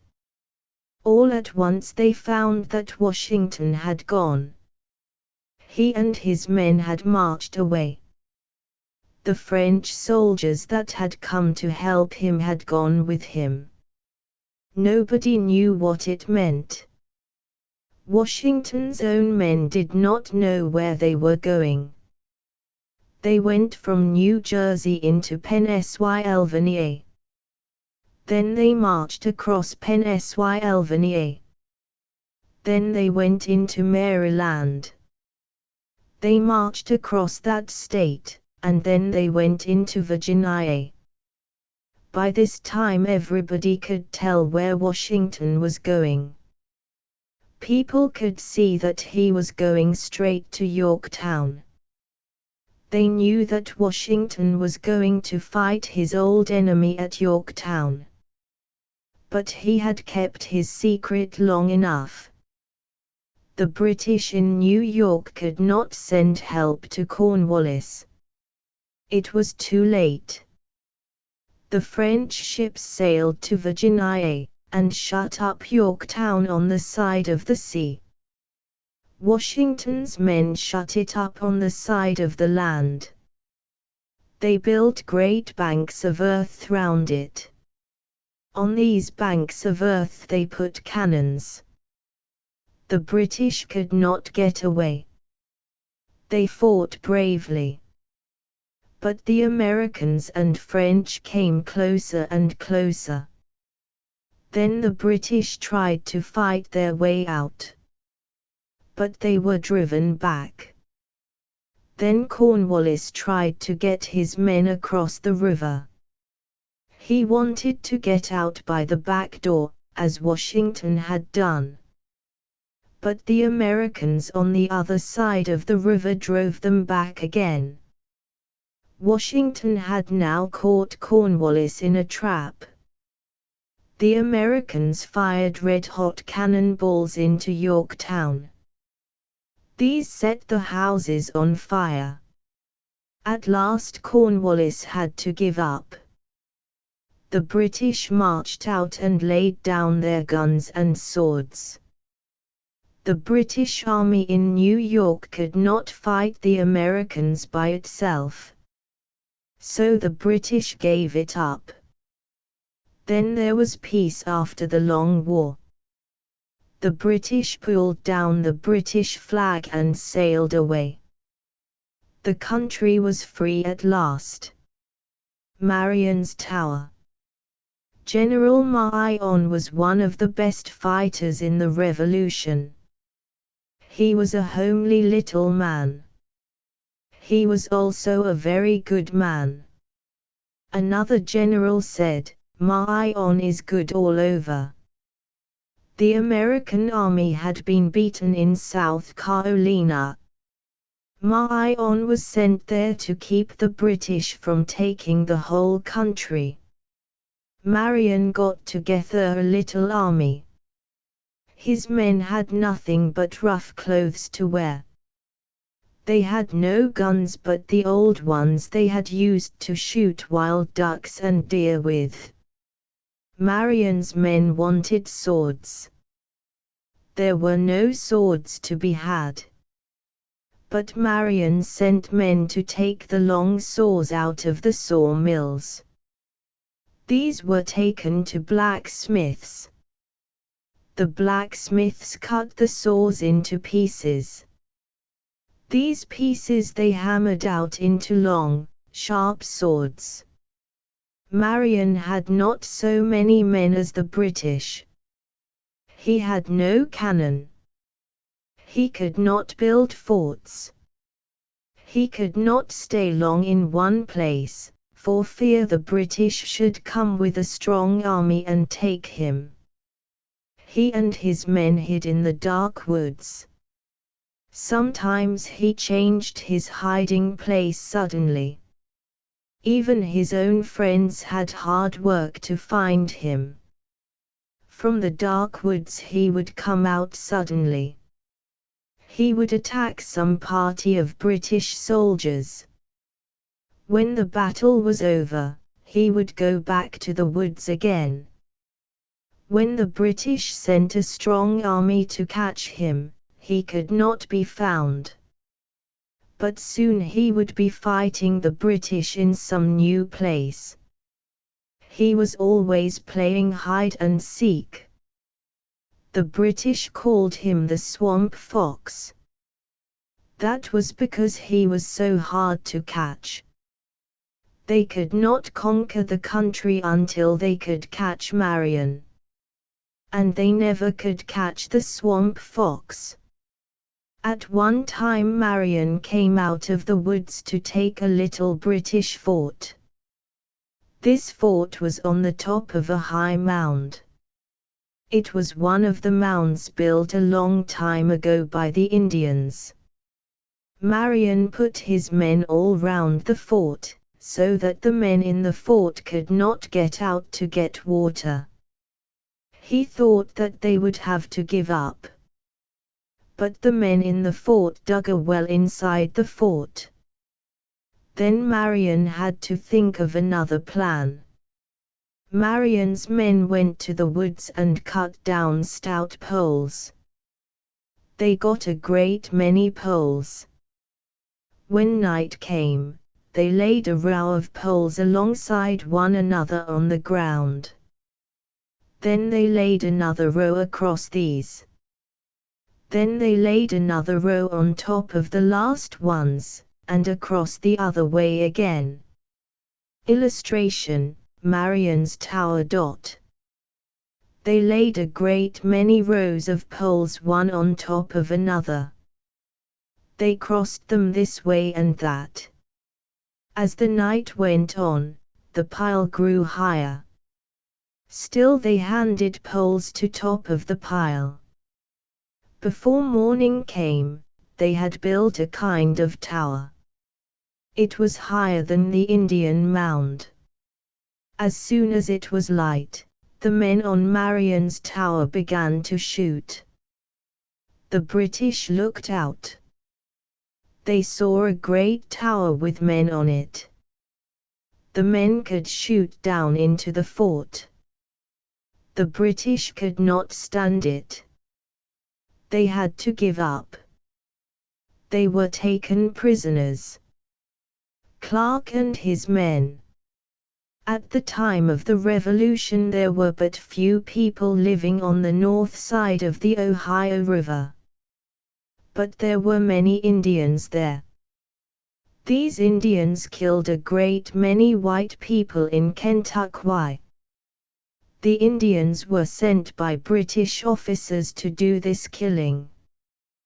There was a British fort at Vincennes in what is now Indiana. There was another British fort or post at Kaskaskia in what is now the state of Illinois. George Rogers Clark was an American colonel. He wanted to stop the murder of the settlers by the Indians. He thought that he could do it by taking the British posts. He had 300 men. They went down the Ohio River in boats. They landed near the mouth of the Ohio River. Then they marched 130 miles to Kaskaskia. Kaskaskia was far away from the Americans. The people there did not think that the Americans would come so far to attack them. When Clark got there, they were all asleep. He marched in and took the town before they waked up. The people living in Kaskaskia were French. By treating them well, Clark made them all friendly to the Americans. When the British at Vincennes heard that Clark had taken Kaskaskia, they thought that they would take it back again. But it was winter. All the streams were full of water. They could not march till spring. Then they would gather the Indians to help them, and take Clark and his men.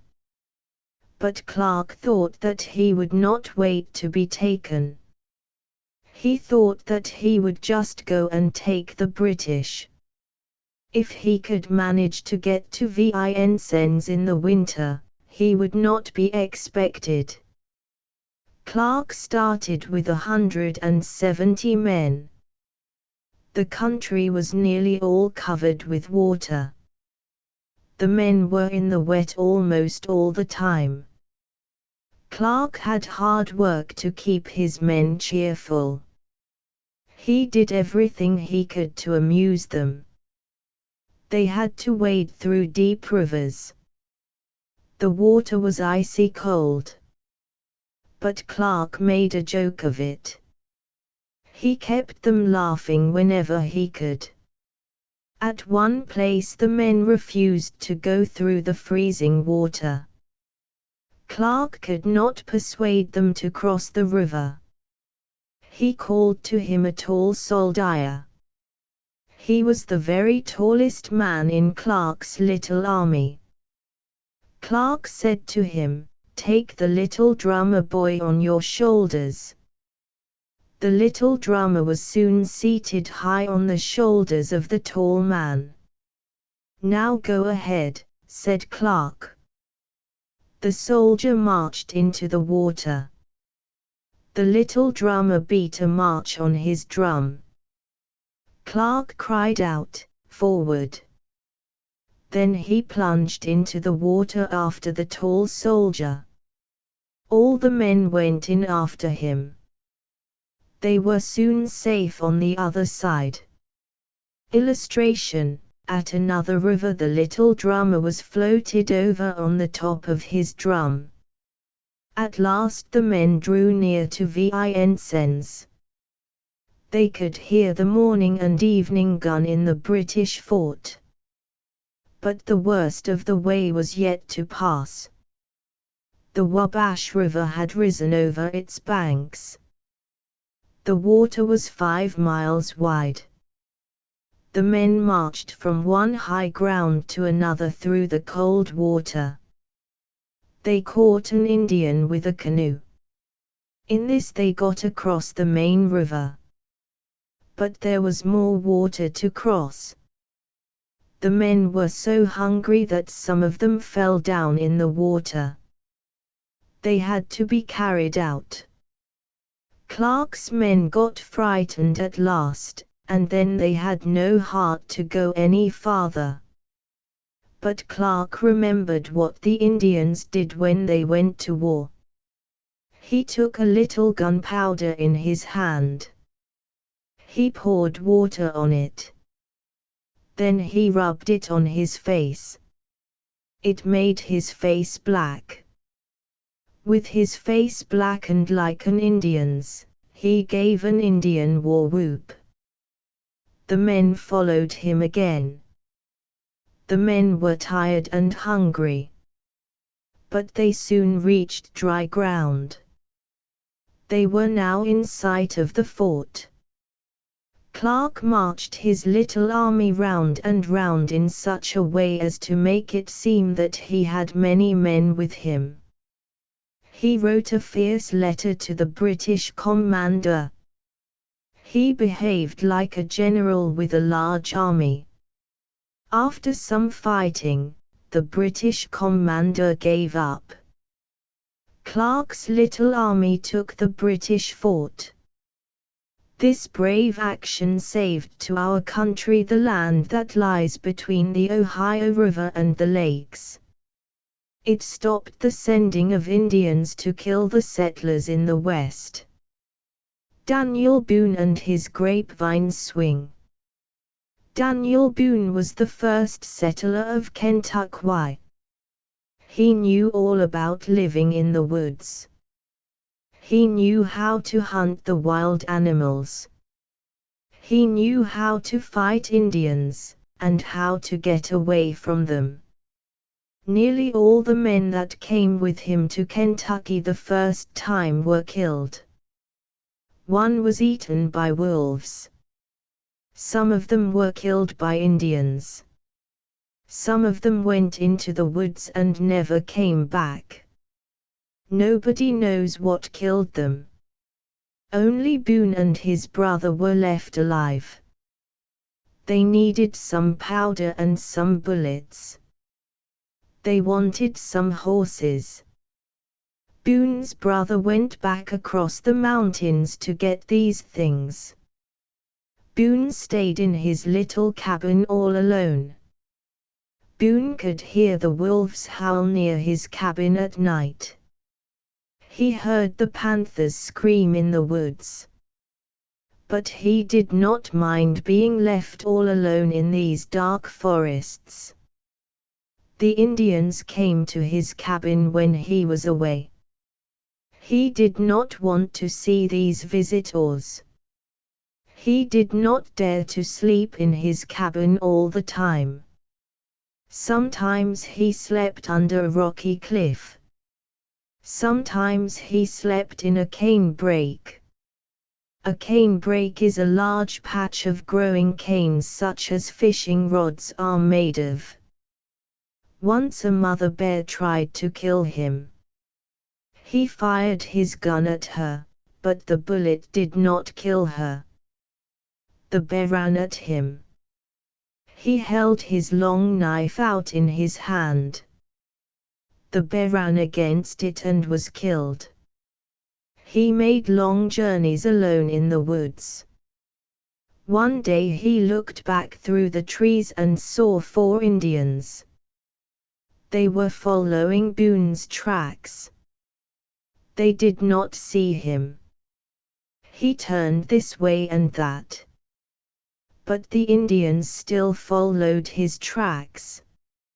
He went over a little hill. Here he found a wild grapevine. It was a very long vine, reaching to the top of a high tree. There are many such vines in the southern woods.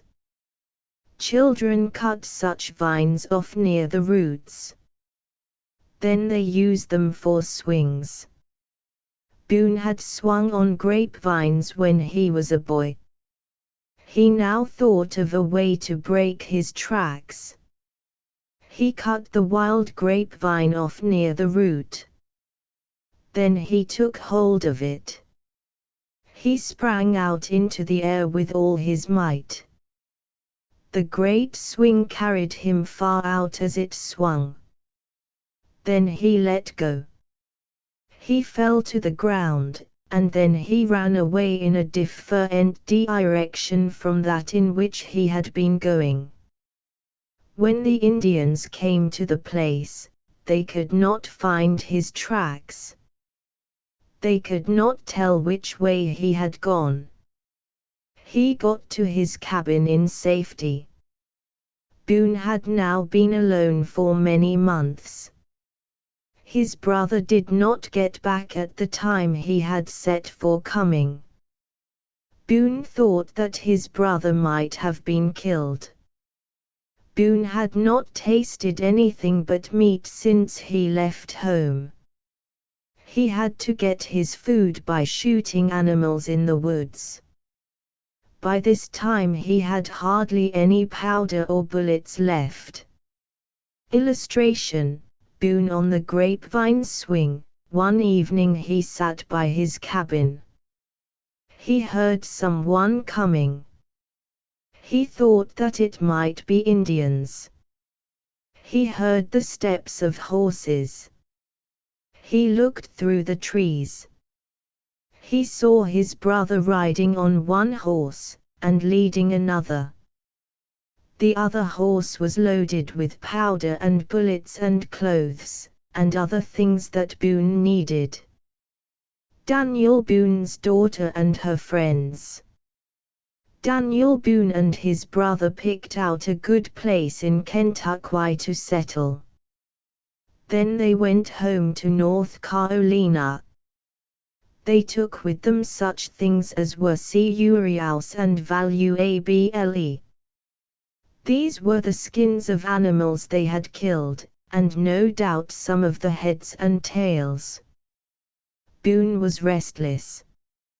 He had seen Kentucky and he did not wish to settle down to the life of North Carolina.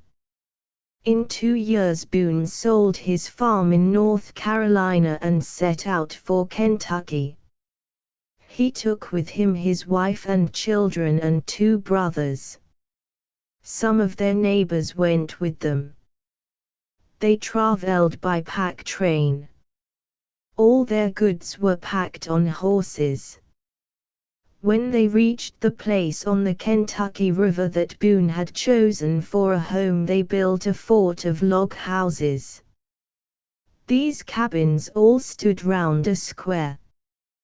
The backs of the houses were outward. There was no door or window in the back of a house. The outer walls were thus shut up. They made the place a fort. The houses at the 4 corners were a little taller and stronger than the others. There were gates leading into the fort. These gates were kept shut at night. In the evening the people danced and amused themselves in the square. Indians could not creep up and attack them. When the men went out to feed the horses and cows they carried their guns. They walked softly and turned their eyes quickly from point to see if Indians were hiding near. They held their guns so they could shoot quickly. The women and children had to stay very near the fort so they could run in if an Indian came in sight. Daniel Boone had a daughter named Jemima. She was about 14 years old. She had two friends named Francis and Betsy Calloway. Francis Calloway was about the same age as Jemima. One summer afternoon these three girls went out of the fort. They went to the river and got into a canoe. It was not far from the fort. They felt safe. They laughed and talked and splashed the water with their paddles. The current carried them slowly near the other shore. They could still see the fort. They did not think of danger. Trees and bushes grew thick down to the edge of the river. 5 strong Indians were hiding in the bushes. One Indian crept carefully through the bushes. He made no more noise than a snake. When he got to the edge of the water he put out his long arm and caught hold of the rope that hung down from the canoe. In a moment he had turned the boat around and drawn it out of sight from the fort. The girls screamed when they saw the Indian. Their friends heard them but could not cross the river to help them. The girls had taken the only canoe. Boone and Calloway were both gone from the fort. They got home too late to start that day. No sleep came to their eyes while they waited for light to travel by. As soon as there was a glimmer of light they and a party of their friends set out. It was in July and they could start early. They crossed the river and easily found the Indians' tracks where they started. The brush was broken down there. The Indians were cunning. They did not keep close together after they set out. Each Indian walked by himself through the tall canes. 3 of the Indians took the captives. Boone and his friends tried in vain to follow them. Sometimes they would find a track but it would soon be lost in the thick canes. Boone's party gave up trying to find their path. They noticed which way the Indians were going. Then they walked as fast as they could the same way for 30 miles. They thought the Indians would grow careless about their tracks after traveling so far. They turned so as to cross the path they thought the Indians had taken. They looked carefully at the ground and at the bushes to see if anyone had gone by. Before long they found the Indians' tracks in a buffalo path. Buffaloes and other animals go often to lick salt from the rocks round salt springs. They beat down the brush and make great roads. These roads run to the salt springs. The hunters call them streets. The Indians took one of these roads after they got far from the fort. They could travel more easily in it. They did not take pains to hide their tracks. As fast as their feet could carry them, Boone and his friends traveled along the trail. When they had gone about 10 miles they saw the Indians. The Indians had stopped to rest and to eat. It was very warm and they had put off their moccasins and laid down their arms. They were kindling a fire to cook by. In a moment the Indians saw the white men. Boone and Galloway were afraid the Indians would kill the girls. 4 of the white men shot at the Indians. Then all rushed at them. The Indians ran away as fast as they could. They did not stop to pick up their guns or knives or hatchets. They had no time to put on their moccasins. The poor worn-out girls were soon safe in their father's arms. Back to Boonesborough off they went, not minding their tired feet. When they got to the fort there was great joy to see them alive. I do not believe they ever played in the water again. Decatur and the Pirates. Nearly 100 years have passed since the ship Philadelphia was burned. But the brave sailors who did it will never be forgotten. The people of Tripoli in Africa were pirates. They took the ships of other nations at sea. They made slaves of their prisoners. The friends of these slaves sometimes sent money to buy their freedom. Some countries paid money to these pirates to let their ships go safe. Our country had trouble with the pirates. This trouble brought on a war. Our ships were sent to fight against Tripoli. One of the ships fighting against the pirates was called the Philadelphia. One day she was chasing a ship of Tripoli. The Philadelphia ran on the rocks. The sailors could not get her off. The pirates came and fought her as she lay on the rocks. They took her men prisoners. Then they went to work to get her off. After a long time they got her into deep water. They took her to Tripoli. Our ships could not go there after her, because there were so many great cannons on the shore near the ship. The pirates got the Philadelphia ready to go to sea. They loaded her cannons. They meant to slip out past our ships of war. Then they would take a great many smaller American ships. But the Americans laid a plan to burn the Philadelphia. It was a very dangerous thing to try to do.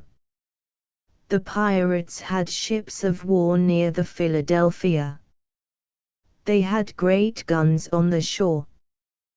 There was no way to do it in the daytime. It could only be done by stealing into the Bay of Tripoli at night. The Americans had taken a little vessel from the pirates. She was of the kind that is called a ketch. She had sails. She also had long oars. When there was no wind to sail with, the sailors could row her with the oars. This little ketch was sent one night to burn the Philadelphia. The captain of this boat was Stephen Decatur. He was a young man, and very brave. Decatur made his men lie down, so that the pirates would not know how many men he had on his ketch. Only about 10 men were in sight.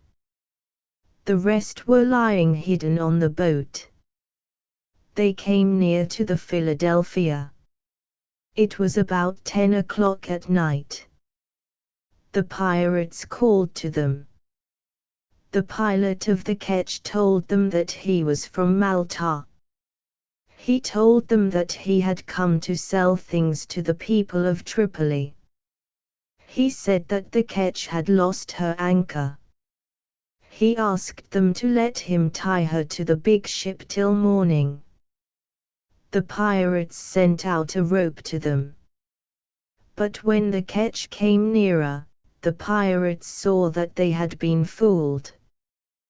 They cried out, "Americans, Americans!" Then the Americans lying down took hold of the rope and pulled with all their might, and drew the ketch close to the ship. They were so close, that the ship's cannons were over their heads. The pirates could not fire at them. The men who had been lying still now rose up. There were 80 of them. In a minute they were scrambling up the sides of the big ship. Some went in one way, some another. They did not shoot. They fought with swords and pikes, or short spears. Soon they drove the pirates to one side of the ship. Then they could hear the pirates jumping over into the water. In a few minutes the pirates had all gone. But the Americans could not stay long. They must burn the ship before the pirates on the shore should find out what they were doing. They had brought a lot of kindling on the ketch. They built fires in all parts of the ship. The fire ran so fast that some of the men had trouble to get off the ship. When the Americans got back on the ketch, they could not untie the rope that held the ketch to the ship. The big ship was bursting into flames. The ketch would soon take fire. They took swords and hacked the big rope in two. Then they pushed hard to get away from the fire. The ketch began to move. The sailors took the large oars and rowed.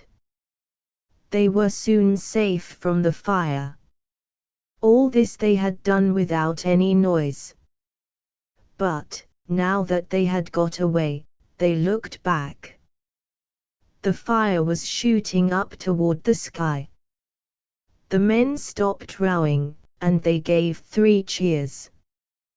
They were so glad that they could not help it. By this time the pirates on shore had waked up. They began to fire great cannonballs at the little ketch. One of the balls went through her sails. Ah! How the sailors rowed! The whole sky was now lighted up by the fire. The pirates' cannons were thundering. The cannonballs were splashing the water all round the ketch. But the Americans got away. At last they were safe in their own ships. Stories about Jefferson. Thomas Jefferson was one of the great men of the Revolution. He was not a soldier. He was not a great speaker. But he was a great thinker. And he was a great writer.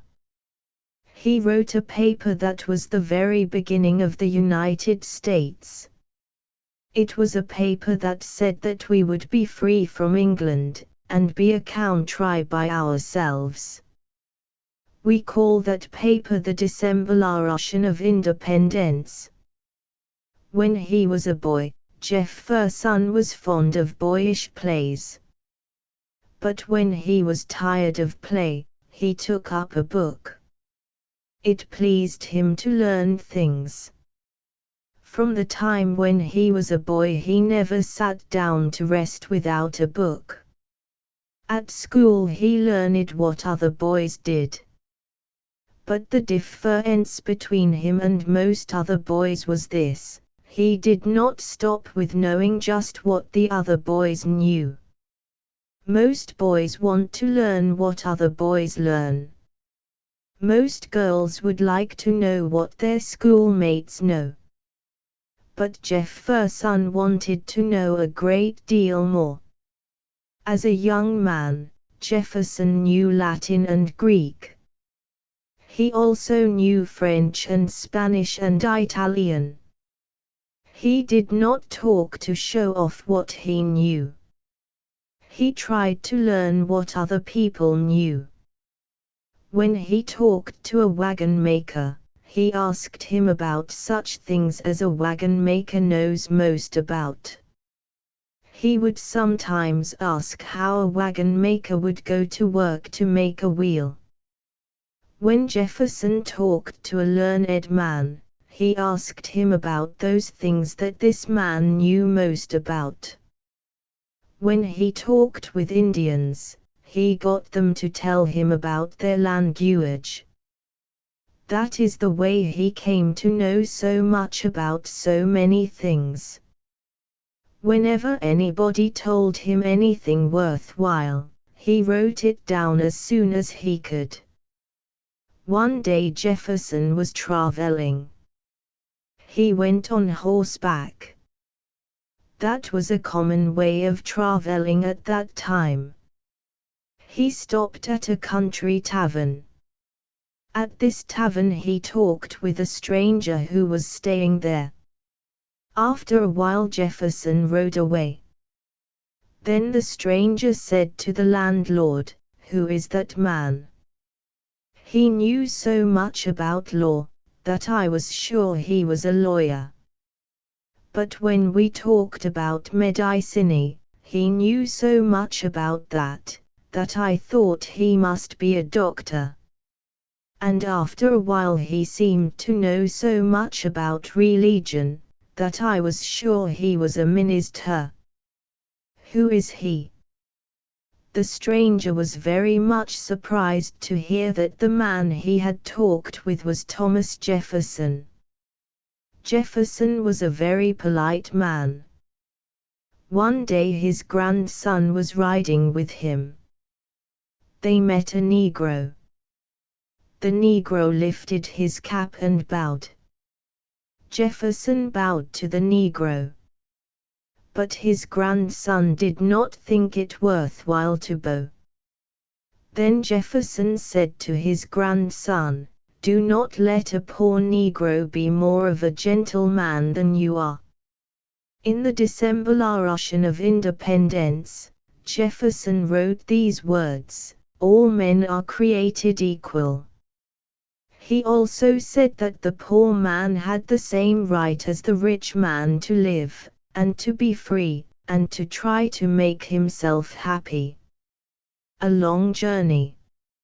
A long time ago, when Thomas Jefferson was president, most of the people in this country lived in the East. Nobody knew anything about the Far West. The only people that lived there were Indians. Many of these Indians had never seen a white man. Illustration: an elk. The president sent men to travel into this wild part of the country. He told them to go up to the upper end of the Missouri River. Then they were to go across the Rocky Mountains. They were to keep on till they got to the Pacific Ocean. Then they were to come back again. They were to find out the best way to get through the mountains. And they were to find out what kind of people the Indians in that country were. They were also to tell about the animals. There were 2 captains of this company. Their names were Lewis and Clark. There were 4 to 5 men in the party. They were gone 2 years and 4 months. For most of that time they did not see any white men but their own party. They did not hear a word from home for more than 2 years. They got their food mostly by hunting. They killed a great many buffaloes and elks and deer. They also shot wild geese and other large birds.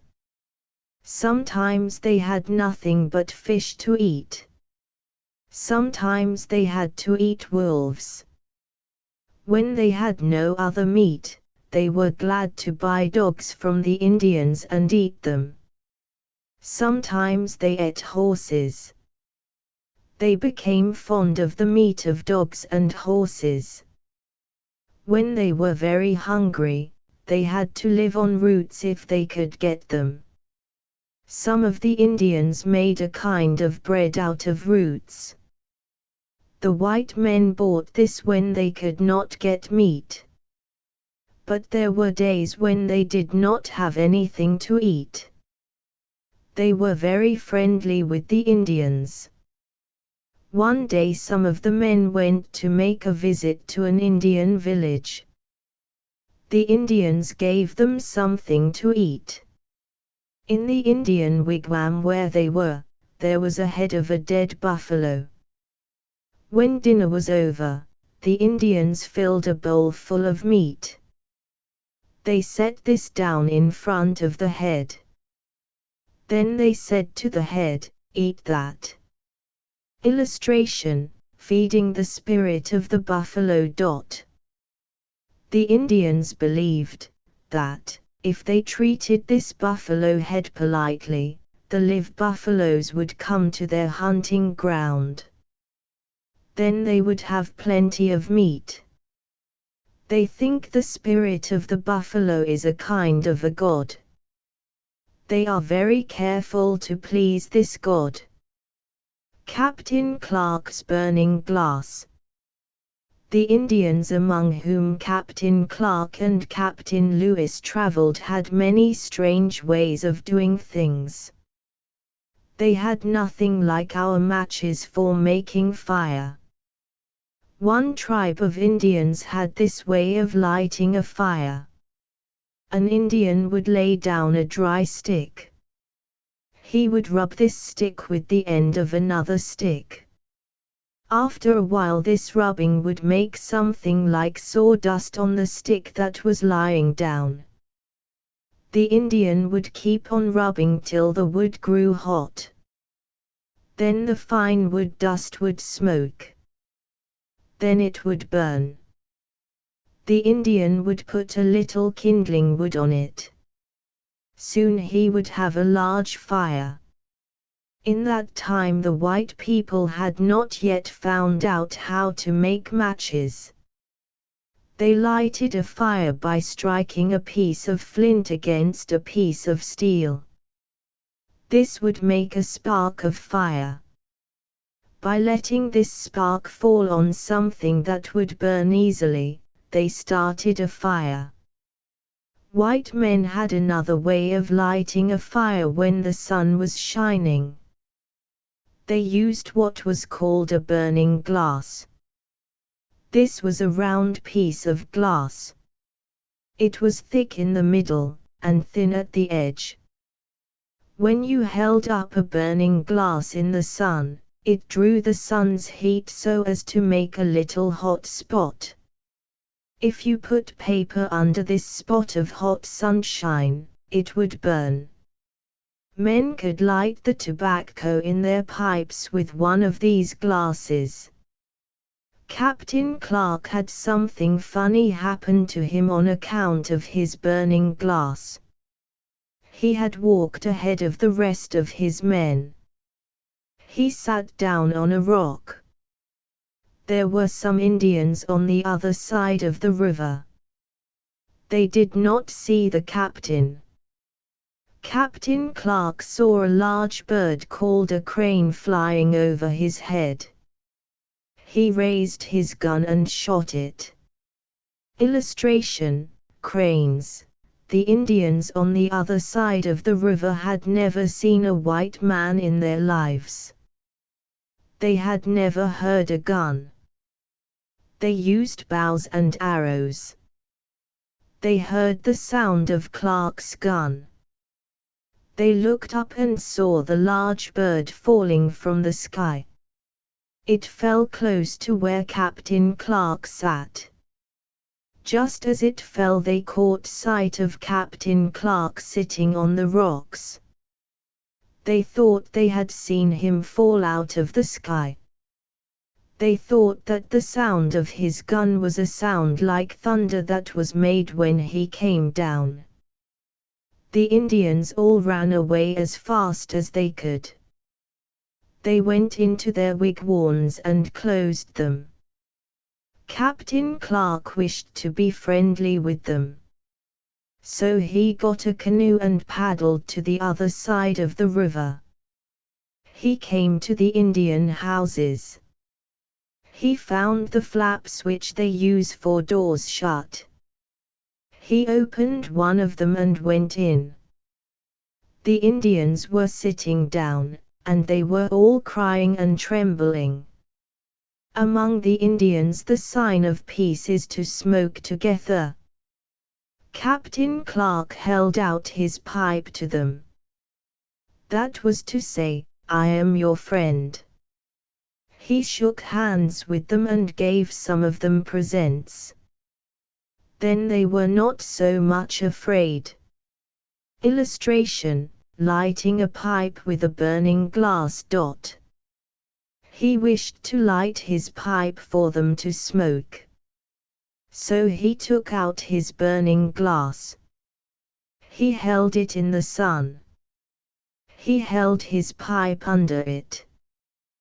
The sunshine was drawn together into a bright little spot on the tobacco. Soon the pipe began to smoke. Then he held out his pipe for the Indians to smoke with him. That is their way of making friends. But none of the Indians would touch the pipe. They thought that he had brought fire down from heaven to light his pipe. They were now sure that he fell down from the sky. They were more afraid of him than ever. At last Captain Clark's Indian man came. He told the other Indians that the white man did not come out of the sky. Then they smoked the pipe, and were not afraid. Quicksilver Bob. Robert Fulton was the man who set steamboats to running on the rivers. Other men had made such boats before. But Fulton made the first good one. When he was a boy, he lived in the town of Lancaster in Pennsylvania. Many guns were made in Lancaster. The men who made these guns put little pictures on them. That was to make them sell to the hunters who liked a gun with pictures. Little Robert Fulton could draw very well for a boy. He made some pretty little drawings. These the gun makers put on their guns. Fulton went to the gun shops a great deal. He liked to see how things were made. He tried to make a small air gun for himself. He was always trying to make things. He got some quicksilver. He was trying to do something with it. But he would not tell what he wanted to do. So the gunsmiths called him Quicksilver Bob. He was so much interested in such things, that he sometimes neglected his lessons. He said that his head was so full of new notions, that he had not much room left for school learning. One morning he came to school late. "What makes you so late?" asked the teacher. "I went to one of the shops to make myself a lead pencil," said little Bob. "Here it is. It is the best one I ever had." The teacher tried it, and found it very good. Lead pencils in that day were made of a long piece of lead sharpened at the end. Quicksilver Bob was a very odd little boy. He said many curious things. Once the teacher punished him for not getting his lessons. He rapped Robert on the knuckles with a fur awl. Robert did not like this any more than any other boy would. "Sir," said the boy, "I came here to have something beaten into my head, not into my knuckles." In that day people used to light candles and stand them in the window on the 4th of July. These candles in every window lighted up the whole town. But one year candles were scarce and high. The city asked the people not to light up their windows on the 4th. Bob did not like to miss the fun of his 4th of July. He went to work to make something like rockets or Roman candles. It was a very dangerous business for a boy. "What are you doing, Bob?" someone asked him. "The city does not want us to burn our candles on the 4th," he said. "I am going to shoot mine into the air." Illustration: he used to go fishing with a boy named Chris Gumpf. The father of Chris went with them. They fished from a flat boat. The two boys had to push the boat to the fishing place with poles. "I am tired of poling that boat," said Robert to Chris one day when they came home. So he set to work to think out a plan to move the boat in an easier way than by poles. He whittled out the model of a tiny paddle wheel. Then he went to work with Chris Gumpf, and they made a larger paddle wheel. This they set up in the fishing boat. The wheel was turned by the boys with a crank. They did not use the poles anymore. The first steamboat. The first good steamboat was built in New York. She was built by Robert Fulton. Her name was Claremont. When the people saw her, they laughed. They said that such a boat would never go. For thousands of years boatmen had made their boats go by using sails and oars. People had never seen any such boat as this. It seemed foolish to believe that a boat could be pushed along by steam. The time came for Fulton to start his boat. A crowd of people were standing on the shore. The black smoke was coming out of the smokestack. The people were laughing at the boat. They were sure that it would not go. At last the boat's wheels began to turn round. Then the boat began to move. There were no oars. There were no sails. But still the boat kept moving. Faster and faster she went. All the people now saw that she could go by steam. They did not laugh anymore. They began to cheer. Illustration: seeing the first steamboat, the little steamboat ran up to Albany. The people who lived on the river did not know what to make of it. They had never heard of a steamboat. They could not see what made the boat go. There were many sailing vessels on the river. Fulton's boat passed some of these in the night. The sailors were afraid when they saw the fire and smoke. The sound of the steam seemed dreadful to them. Some of them went downstairs in their ships for fear. Some of them went ashore. Perhaps they thought it was a living animal that would eat them up. But soon there were steamboats on all the large rivers. Washington Irving as a boy. The revolution was about over. Americans were very happy. Their country was to be free. At this time a little boy was born in New York. His family was named Irving. "What should this little boy be named?" His mother said, "Washington's work is done. Let us name the baby Washington." So he was called Washington Irving. When this baby grew to be a little boy, he was one day walking with his nurse. The nurse was a Scotch girl. She saw General Washington go into a shop. She led the little boy into the shop also. The nurse said to General Washington, "Please, Your Honor, here is a bairn that is named for you." Bairn is a Scotch word for child. Washington put his hand on the little boy's head and gave him his blessing. When Irving became an author, he wrote a life of Washington.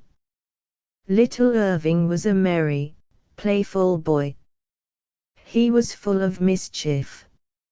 Sometimes he would climb out of a window to the roof of his father's house. From this he would go to roofs of other houses. Then the little rascal would drop a pebble down a neighbor's chimney. Then he would hurry back and get into the window again. He would wonder what the people thought when the pebble came rattling down their chimney.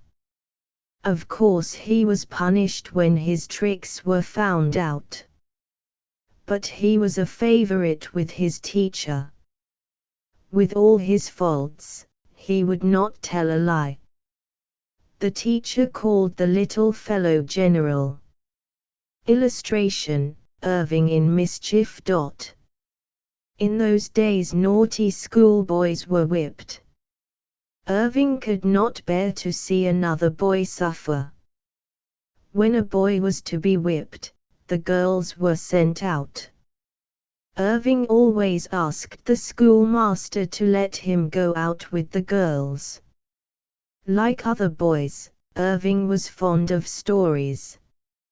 He liked to read about Sindbad the Sailor, and Robinson Crusoe. But most of all he liked to read about other countries. He had 20 small volumes called The World Displayed. They told about the people and countries of the world. Irving read these little books a great deal. One day the schoolmaster caught him reading in school. The master slipped behind him and grabbed the book. Then he told Irving to stay after school. Irving expected a punishment. But the master told him he was pleased to find that he liked to read such good books. He told him not to read them in school.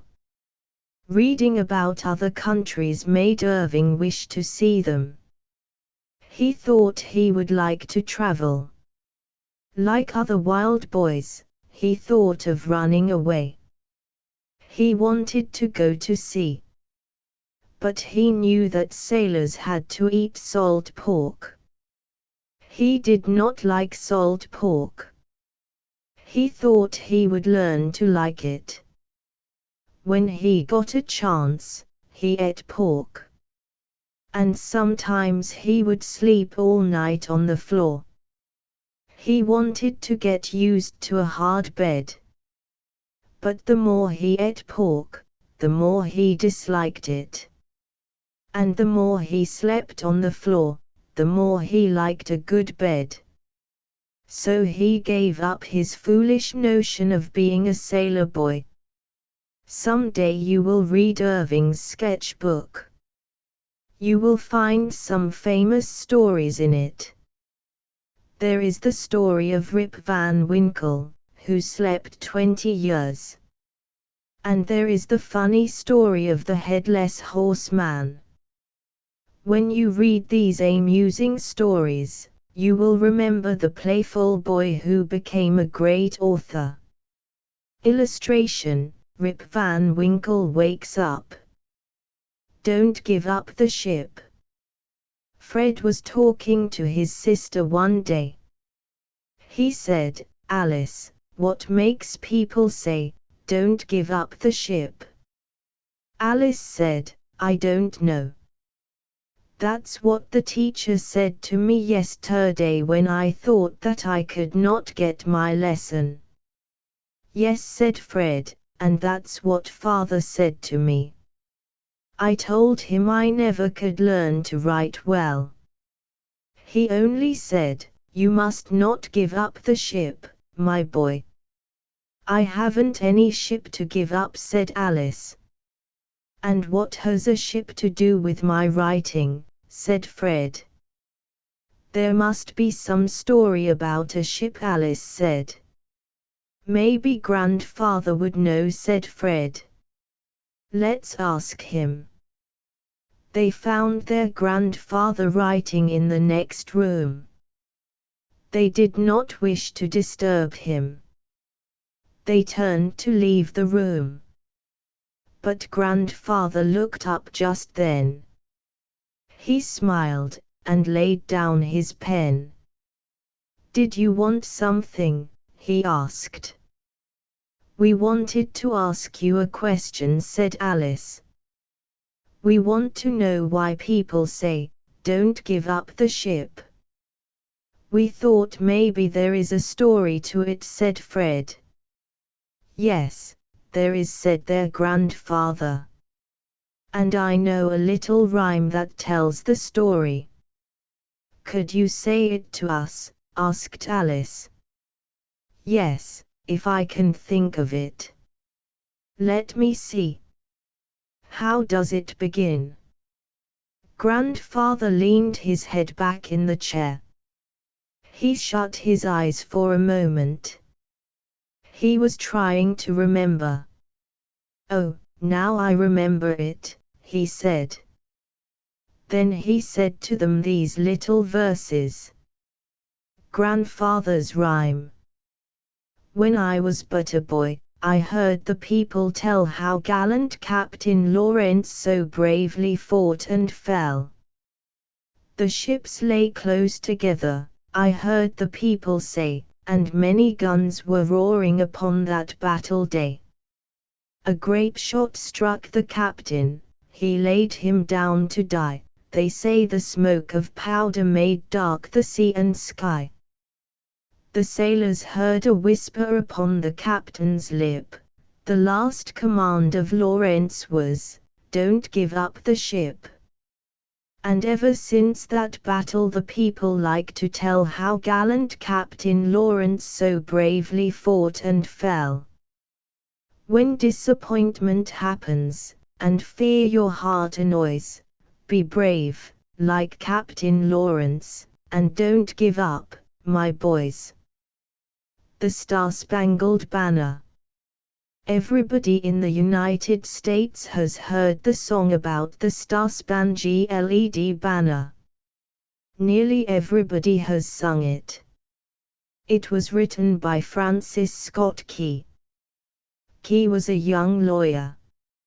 In the War of 1812 he fought with the American Army. The British landed soldiers in Maryland. At Bladensburg they fought and beat the Americans. Key was in this battle on the American side. After the battle the British Army took Washington, and burned the public buildings. Key had a friend who was taken prisoner by the British. He was on one of the British ships. Key went to the ships with a flag of truce. A flag of truce is a white flag.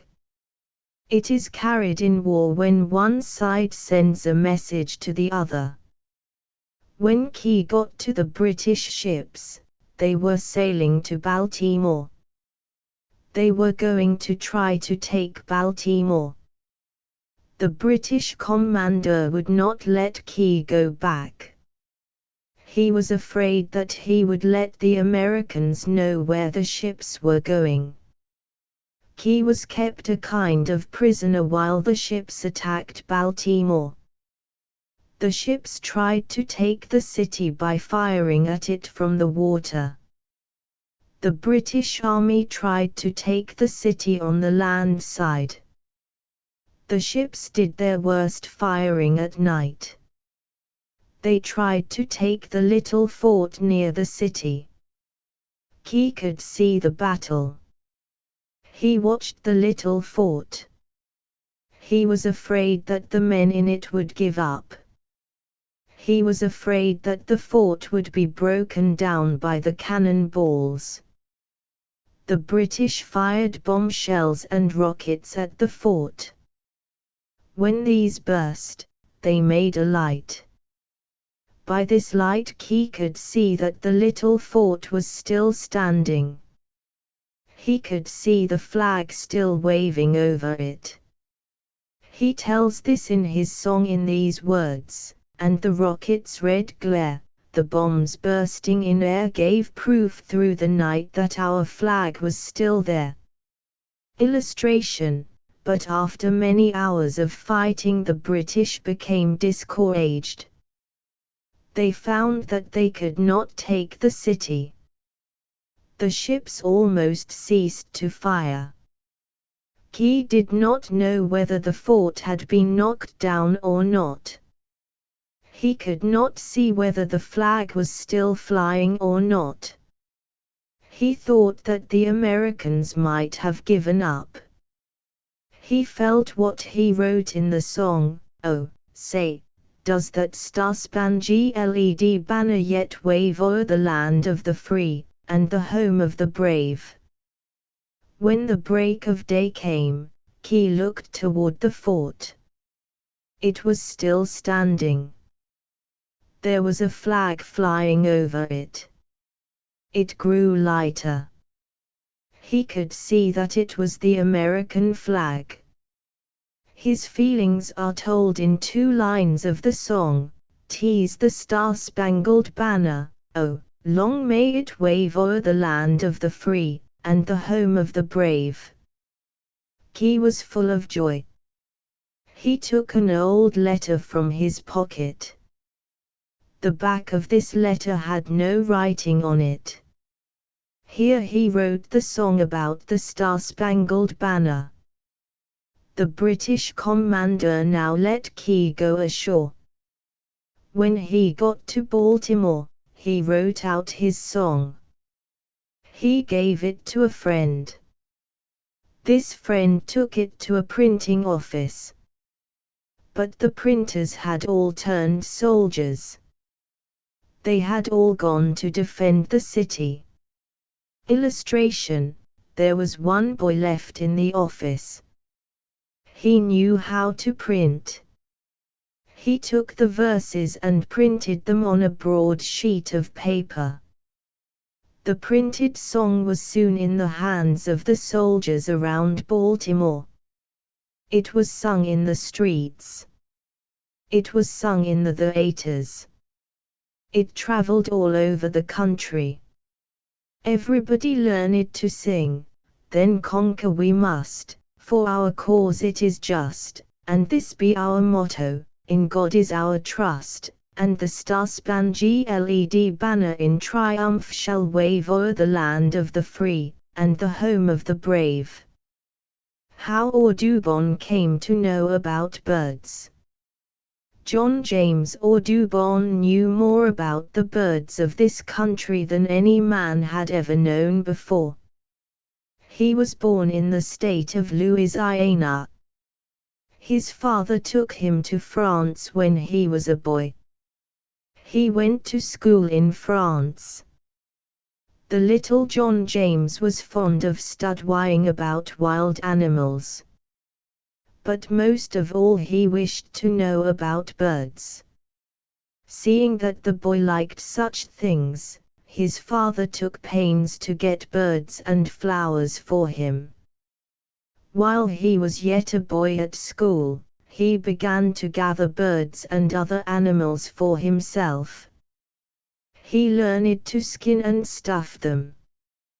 But his stuffed birds did not please him. Their feathers did not look bright, like those of live birds. He wanted living birds to study. His father told him that he could not keep so many birds alive. To please the boy, he got him a book with pictures in it. Looking at these pictures made John James wish to draw. He thought that he could make pictures that would look like the live birds. But when he tried to paint a picture of a bird, it looked worse than his stuffed birds. The birds he drew were not much like real birds. He called them a family of cripples. As often as his birthday came round, he made a bonfire of his bad pictures. Then he would begin over again. All this time he was learning to draw birds. But he was not willing to make pictures that were not just like the real birds. So when he grew to be a man, he went to a great French painter whose name was David. David taught him to draw and paint things as they are. Then he came back to this country, and lived a while in Pennsylvania. Here his chief study was the wild creatures of the woods. He gathered many eggs of birds. He made pictures of these eggs. He did not take birds' eggs to break up the nests. He was not cruel. He took only what he needed to study. He would make 2 little holes in each egg. Then he would shake the egg, or stir it up with a little stick or straw, or a long pin. This would break up the inside of the egg. Then he would blow into one of the holes. That would blow the inside of the egg out through the other hole. These egg shells he strung together by running strings through the holes. He hung these strings of egg shells all over the walls of his room. On the mantelpiece he put the stuffed skins of squirrels, raccoons, opossums, and other small animals. On the shelves his friends could see frogs, snakes, and other animals. He married a young lady, and brought her to live in this museum with his dead snakes, frogs, and strings of birds' eggs. She liked what he did, and was sure that he would come to be a great man. He made up his mind to write a great book about American birds. He meant to tell all about the birds in one book. Then in another book he would print pictures of the birds, just as large as the birds themselves. He meant to have them look just like the birds. To do this he must travel many thousands of miles. He must live for years almost all of the time in the woods. He would have to find and shoot the birds, in order to make pictures of them. And he must see how the birds lived, and how they built their nests, so that he could tell all about them. It would take a great deal of work and trouble. But he was not afraid of trouble. That was many years ago. Much of our country was then covered with great trees. Audubon sometimes went in a boat down a lonesome river.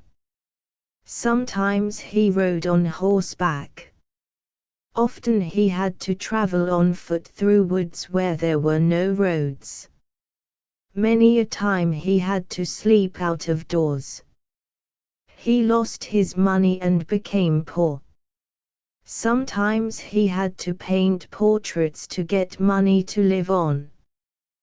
Once he turned dancing master for a while.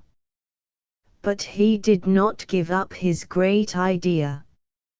He still studied birds, and worked to make his books about American birds. His wife went to teaching to help make a living.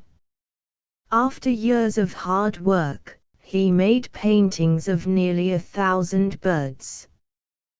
That was almost enough for his books.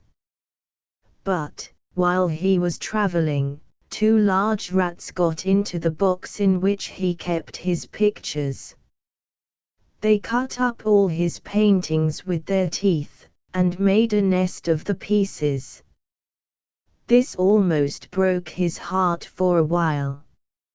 For many nights he could not sleep, because he had lost all his work. But he did not give up. After some days he took his gun, and went into the woods. He said to himself, I will begin over again. I can make better paintings than those that the rats spoiled. But it took him 4 long years and a half to find the birds, and make the pictures again. He was so careful to have his drawings just like the birds, that he would measure them in every way. Thus he made his pictures just the size of the birds themselves. At last the great books were printed. In this country, in France, and in England, people praised the wonderful books. They knew that Audubon was indeed a great man. Audubon in the wild woods. When Audubon was making his great book about birds, he had to live much in the woods. Sometimes he lived among the Indians. He once saw an Indian go into a hollow tree. There was a bear in the tree. The Indian had a knife in his hand. He fought with the bear in the tree, and killed it. Audubon could shoot very well. A friend of his one day threw up his cap in the air. He told Audubon to shoot at it. When the cap came down, it had a hole in it. But the hunters who lived in the woods could shoot better. They would light a candle. Then one of the hunters would take his gun, and go 100 steps away from the candle. He would then shoot at the candle. He would shoot so as to snuff it. He would not put out the candle. He would only cut off a bit of the wick with the bullet.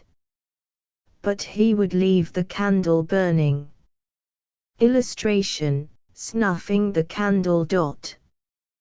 Once Audubon came near being killed by some robbers. He stopped at a cabin where lived an old white woman. He found a young Indian in the house. The Indian had hurt himself with an arrow. He had come to the house to spend the night. The old woman saw Audubon's fine gold watch. She asked him to let her look at it. He put it into her hands for a minute. Then the Indian passed by Audubon, and pinched him 2 or 3 times. That was to let him know that the woman was bad, and that she might rob him. Audubon went and lay down with his hand on his gun. After a while 2 men came in. They were the sons of the old woman. Then the old woman sharpened a large knife. She told the young men to kill the Indian first, and then to kill Audubon and take his watch. She thought that Audubon was asleep. But he drew up his gun ready to fire. Just then 2 hunters came to the cabin. Audubon told them what the robbers were going to do. They took the old woman and her sons, and tied their hands and feet. The Indian, though he was in pain from his hurt, danced for joy when he saw that the robbers were caught. The woman and her sons were afterward punished. Hunting a panther. Audubon was traveling in the woods in Mississippi. He found the little cabin of a settler. He stayed there for the night. The settler told him that there was a panther in the swamp near his house. A panther is a very large and fierce animal. It is large enough to kill a man. This was a very bad panther. It had killed some of the settler's dogs. Audubon said, "Let us hunt this panther, and kill it." So the settler sent out for his neighbors to come and help kill the panther. 5 men came. Audubon and the settler made 7. They were all on horseback. When they came to the edge of the swamp, each man went a different way. They each took their dogs with them to find the track of the wild beast. All of the hunters carried horns. Whoever should find the track first was to blow his horn to let the others know. In about 2 hours after they had started, they heard the sound of a horn. It told them that the track had been found. Every man now went toward the sound of the horn. Soon all the yelping dogs were following the track of the fierce panther. The panther was running into the swamp farther and farther. I suppose that the panther thought that there were too many dogs and men for him to fight. All the hunters came after the dogs. They held their guns ready to shoot if the panther should make up his mind to fight them. After a while the sound of the dogs' voices changed. The hunters knew from this that the panther had stopped running, and gone up into a tree. At last the men came to the place where the dogs were. They were all barking round a tree. Far up in the tree was the dangerous beast. The hunters came up carefully. One of them fired. The bullet hit the panther, but did not kill him. Illustration: the panther sprang to the ground, and ran off again. The dogs ran after. The men got on their horses, and rode after. But the horses were tired, and the men had to get down, and follow the dogs on foot. The hunters now had to wade through little ponds of water. Sometimes they had to climb over fallen trees. Their clothes were badly torn by the bushes. After 2 hours more, they came to a place where the panther had again gone up into a tree. This time 3 of the hunters shot at him. The fierce panther came tumbling to the ground. But he was still able to fight. The men fought the savage beast on all sides. At last they killed him. Then they gave his skin to the settler. They wanted him to know that his enemy was dead. Some boys who became authors. William Cullen Bryant was the first great poet in this country. He was a small man. When he was a baby, his head was too big for his body. His father used to send the baby to be dipped in a cold spring every day. The father thought that putting his head into cold water would keep it from growing. Bryant knew his letters before he was a year and a half old. He began to write rhymes when he was a very little fellow. He wanted to be a poet. He used to pray that he might be a poet. His father printed some verses of his when he was only 10 years old. Bryant wrote many fine poems. Here are some lines of his about the bird we call a bobolink. Robert of Lincoln is gaily dressed, wearing a bright black wedding coat. White are his shoulders and white his crest. Hear him call in his merry note, bobolink, bobolink, spink, spank, spink, look, what a nice new coat is mine, sure there was never a bird so fine.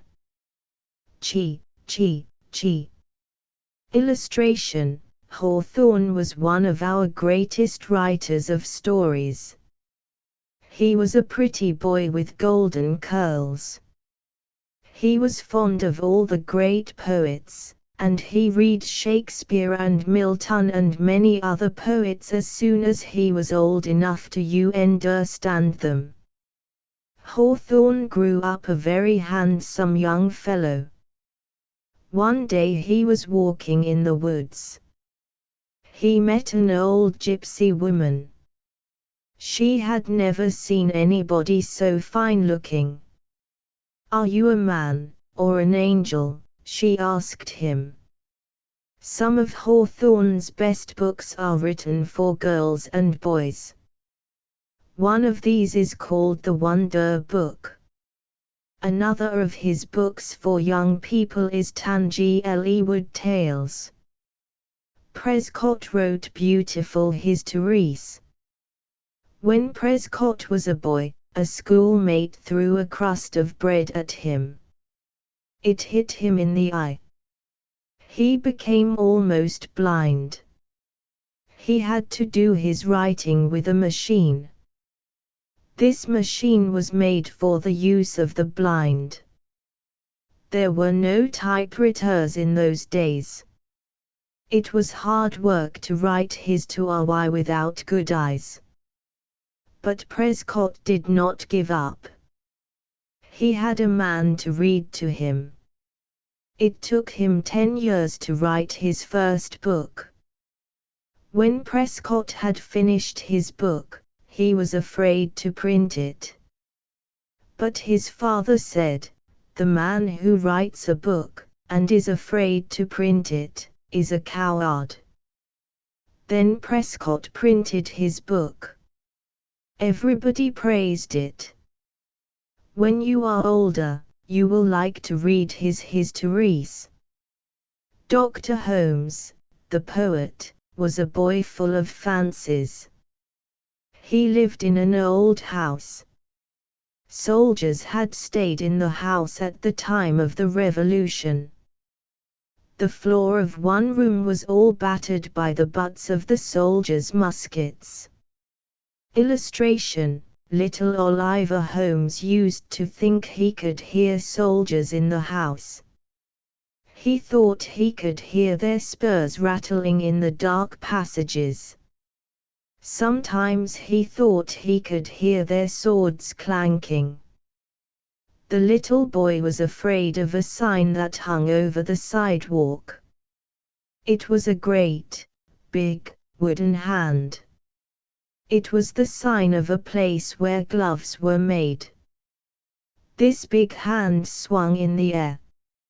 Little Oliver Holmes had to walk under it on his way to school. He thought the great fingers would grab him someday. Then he thought he would never get home again. He even thought that his other pair of shoes would be put away till his little brother grew big enough to wear them.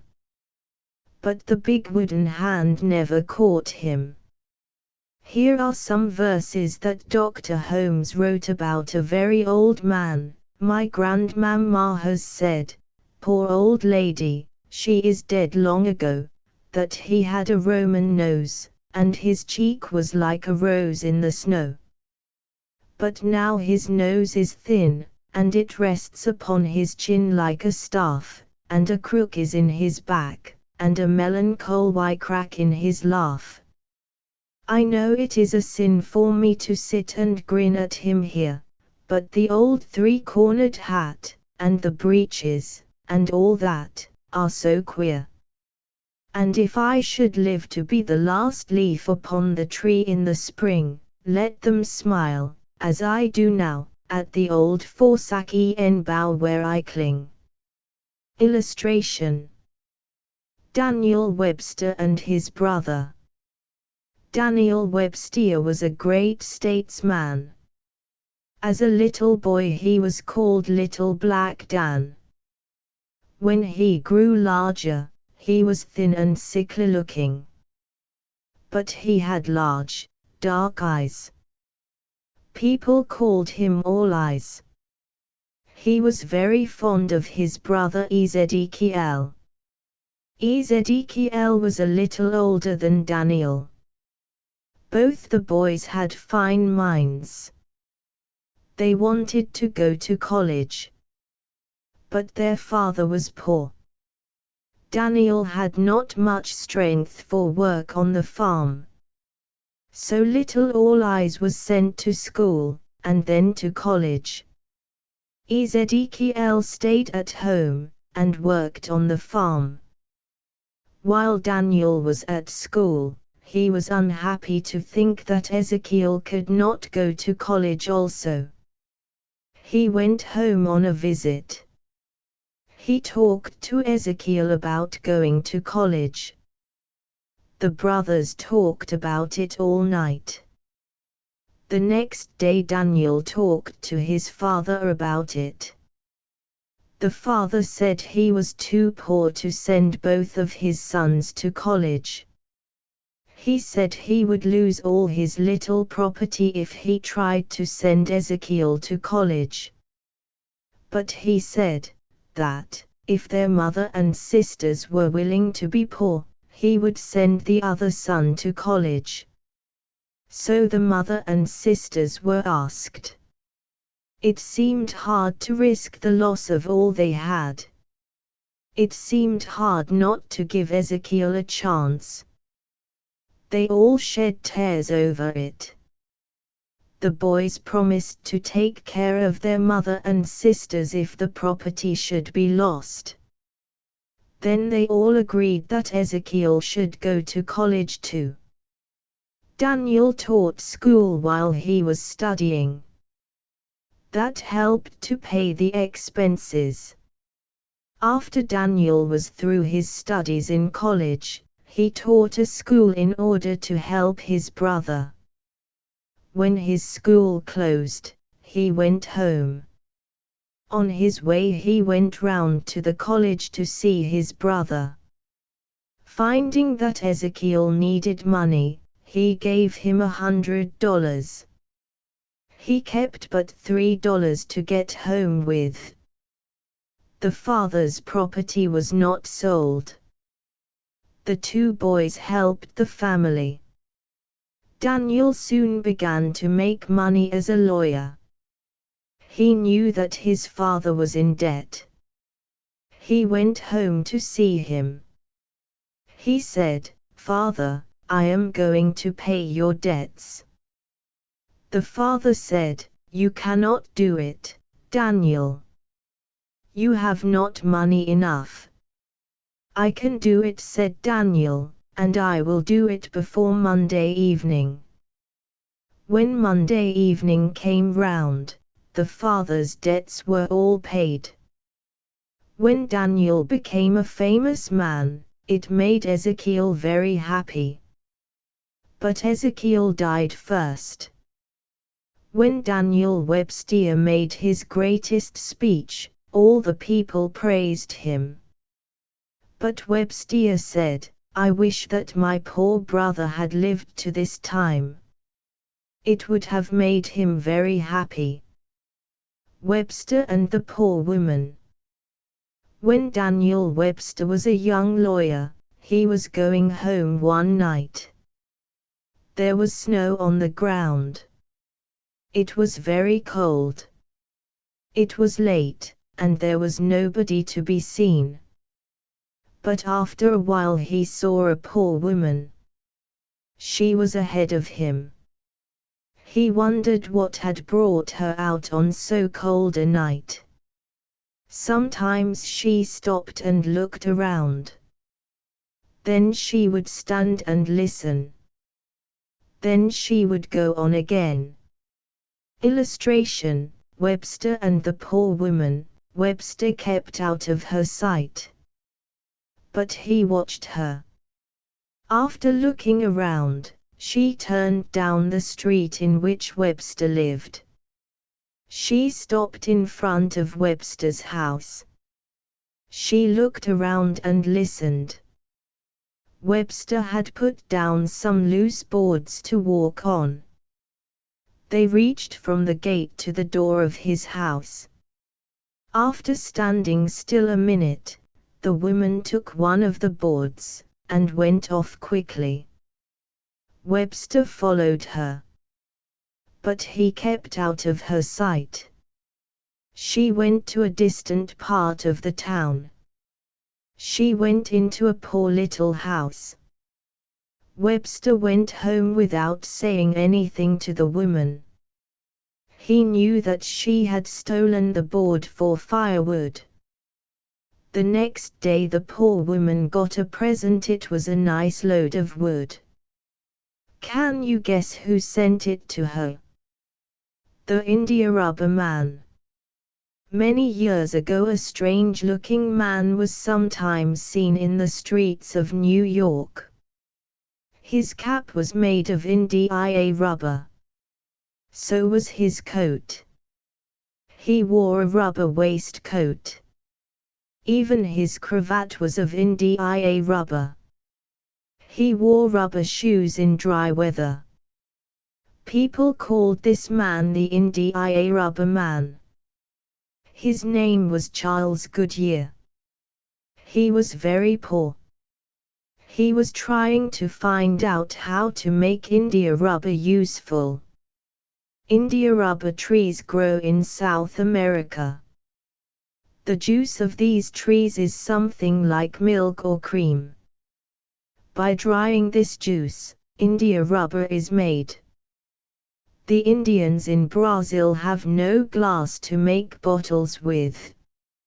A long time ago they learned to make bottles out of rubber. More than 100 years ago some of these rubber bottles were brought to this country. The people in this country had never seen India rubber before. They thought the bottles made out of it by the Indians very curious. In this country, rubber was used only to rub out pencil marks. That is why we call it rubber. People in South America learned to make a kind of heavy shoe out of it. But these shoes were hard to make. They cost a great deal when they were sold in this country. Men tried to make rubber shoes in this country. They got the rubber from Brazil.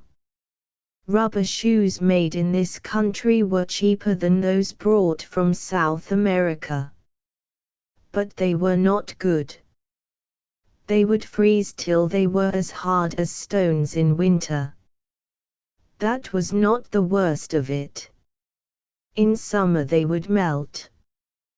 Goodyear was trying to find out a way to make rubber better. He wanted to get it so that it would not melt in summer. He wanted to get a rubber that would not get hard in cold weather. The first rubber coats that were made were so hard in cold weather, that they would stand alone, and look like a man. Goodyear wanted to try his rubber.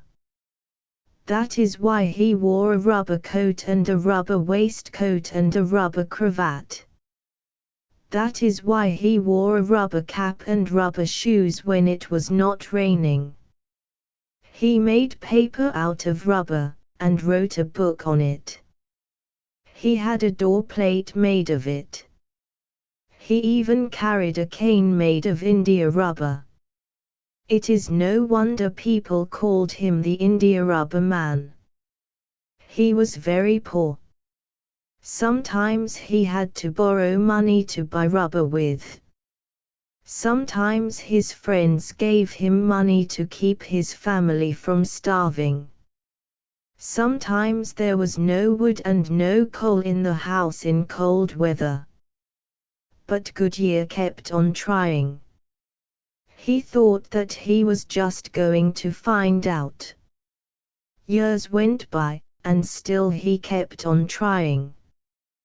One day he was mixing some rubber with sulfur.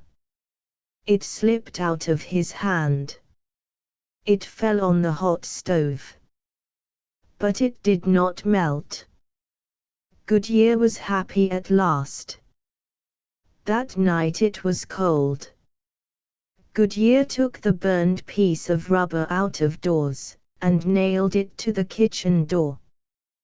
When morning came, he went and got it.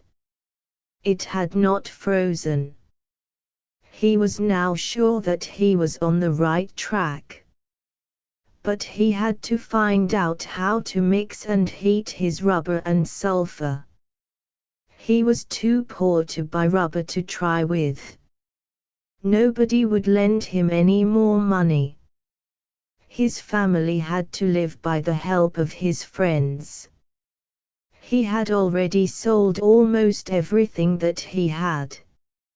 Now he had to sell his children's school books to get money to buy rubber with. At last his rubber goods were made and sold. Poor men who had to stand in the rain could now keep themselves dry. People could walk in the wet with dry feet. A great many people are alive who would have died if they had not been kept dry by India rubber. You may count up, if you can, how many useful things are made of rubber. We owe them all to one man. People laughed at Goodyear once. But at last they praised him. To be the India rubber man was something to be proud of. Dr. Kane in the Frozen Sea. Illustration: Kane was a doctor in one of the warships of the United States. He had sailed about the world a great deal. When he heard that ships were to be sent into the icy seas of the north, he asked to be sent along. He went the first time as a doctor. Then he wanted to find out more about the frozen ocean. So he went again as captain of a ship. His ship was called the Advance. Kane sailed into the icy seas. His ship was driven far into the ice by a furious storm. She was crowded by icebergs. At one time she was lifted clear out of the water. The ship seemed ready to fall over on her side. But the ice let her down again. Then she was squeezed till the men thought that she would be crushed like an eggshell. At last the storm stopped. Then came the awful cold. The ship was frozen into the ice. The ice never let go of her.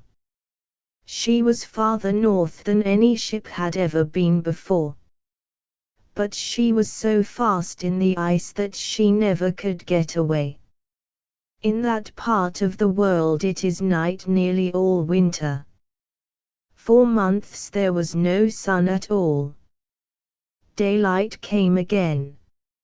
It was now summer, but it did not get warm. Dr. Kane took sleds, and went about on the ice to see what he could see. The sleds were drawn by large dogs.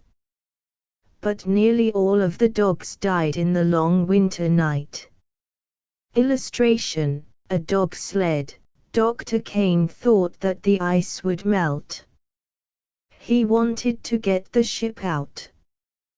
But the ice did not melt at all. At last the summer passed away. Another awful winter came. The sun did not rise any more. It was dark for months and months. The men were ill. Some of them died. They were much discouraged. But Cain kept up his heart, and did the best he could. At last the least little streak of light could be seen. It got a little lighter each day. But the sick men down in the cabin of the ship could not see the light. Dr. Cain said to himself, "If my poor men could see this sunlight, it would cheer them up. It might save their lives." But they were too ill to get out where they could see the sun. It would be many days before the sun would shine into the cabin of the ship. The men might die before that time. So Dr. Cain took some looking glasses up to the deck or top of the ship. He fixed one of these so it would catch the light of the sun. Then he fixed another so that the first one would throw the light on this one. The last one would throw the sunlight down into the cabin where the sick men were. One day the poor fellows were ready to give up. Then the sun fell on the looking glasses, and flashed down into the cabin. It was the first daylight the sick men had seen for months. The long winter night was over. Think how happy they were. A dinner on the ice. After 2 winters of cold and darkness, Dr. Cain made up his mind to leave the ship fast in the ice. He wanted to get to a place in Greenland where there were people living. Then he might find some way of getting home again. The men started out, drawing the boats on sleds. Whenever they came to open water, they put the boats into the water, and took the sleds in the boats. When they came to the ice again, they had to draw out their boats, and carry them on the sleds. At first they could travel only about a mile a day. It was a hard journey. Some of the men were ill. These had to be drawn on the sleds by the rest. They had not enough food. At one time they rested 3 days in a kind of cave. Here they found many birds' eggs. These made very good food for them. At another place they stayed a week. They stayed just to eat the eggs of the wild birds. After they left this place, they were hungry. The men grew thinner and thinner. It seemed that they must die for want of food. But one day they saw a large seal. He was floating on a piece of ice. The hungry men thought, "What a fine dinner he would make for us." If they could get the seal, they would not die of hunger. Every one of the poor fellows trembled for fear the seal would wake up. A man named Petersen took a gun, and got ready to shoot. The men rowed the boat toward the seal. They rowed slowly and quietly. But the seal waked up. He raised his head. The men thought that he would jump off into the water. Then they might all die for want of food. Dr. Cain made a motion to Petersen that was to tell him to shoot quickly. But Petersen did not shoot. He was so much afraid that the seal would get away, that he could not shoot. The seal now raised himself a little more. He was getting ready to jump into the water. Just then Petersen fired. The seal fell dead on the ice. Illustration: a seal. The men were wild with joy. They rowed the boats with all their might. When they got to the seal, they dragged it farther away from the water. They were so happy, that they danced on the ice. Some of them laughed. Some were so glad that they cried. Illustration: shooting the seal. Then they took their knives and began to cut up the seal. They had no fire on the ice, and they were too hungry to think of lighting one. So they ate the meat of the seal without waiting to cook it. Dr. Kane gets out of the frozen sea. After they got the seal, Dr. Kane and his men traveled on. Sometimes they were on the ice. Sometimes they were in the boats. The men were so weak that they could hardly row the boats. They were so hungry that they could not sleep well at night. One day they were rowing, when they heard a sound. It came to them across the water. It did not sound like the cry of seabirds. It sounded like people's voices. Listen. Dr. Kane said to Petersen. Petersen spoke the same language as the people of Greenland. He listened. The sound came again. Petersen was so glad that he could hardly speak. He told Kane in a half-whisper that it was the voice of someone speaking his own language. It was some Greenland men in a boat. The next day they got to a Greenland town. Then they got into a little ship going to England. They knew that they could get home from England. But the ship stopped at another Greenland town. While they were there, a steamer was seen. It came nearer. They could see the stars and stripes flying from her mast.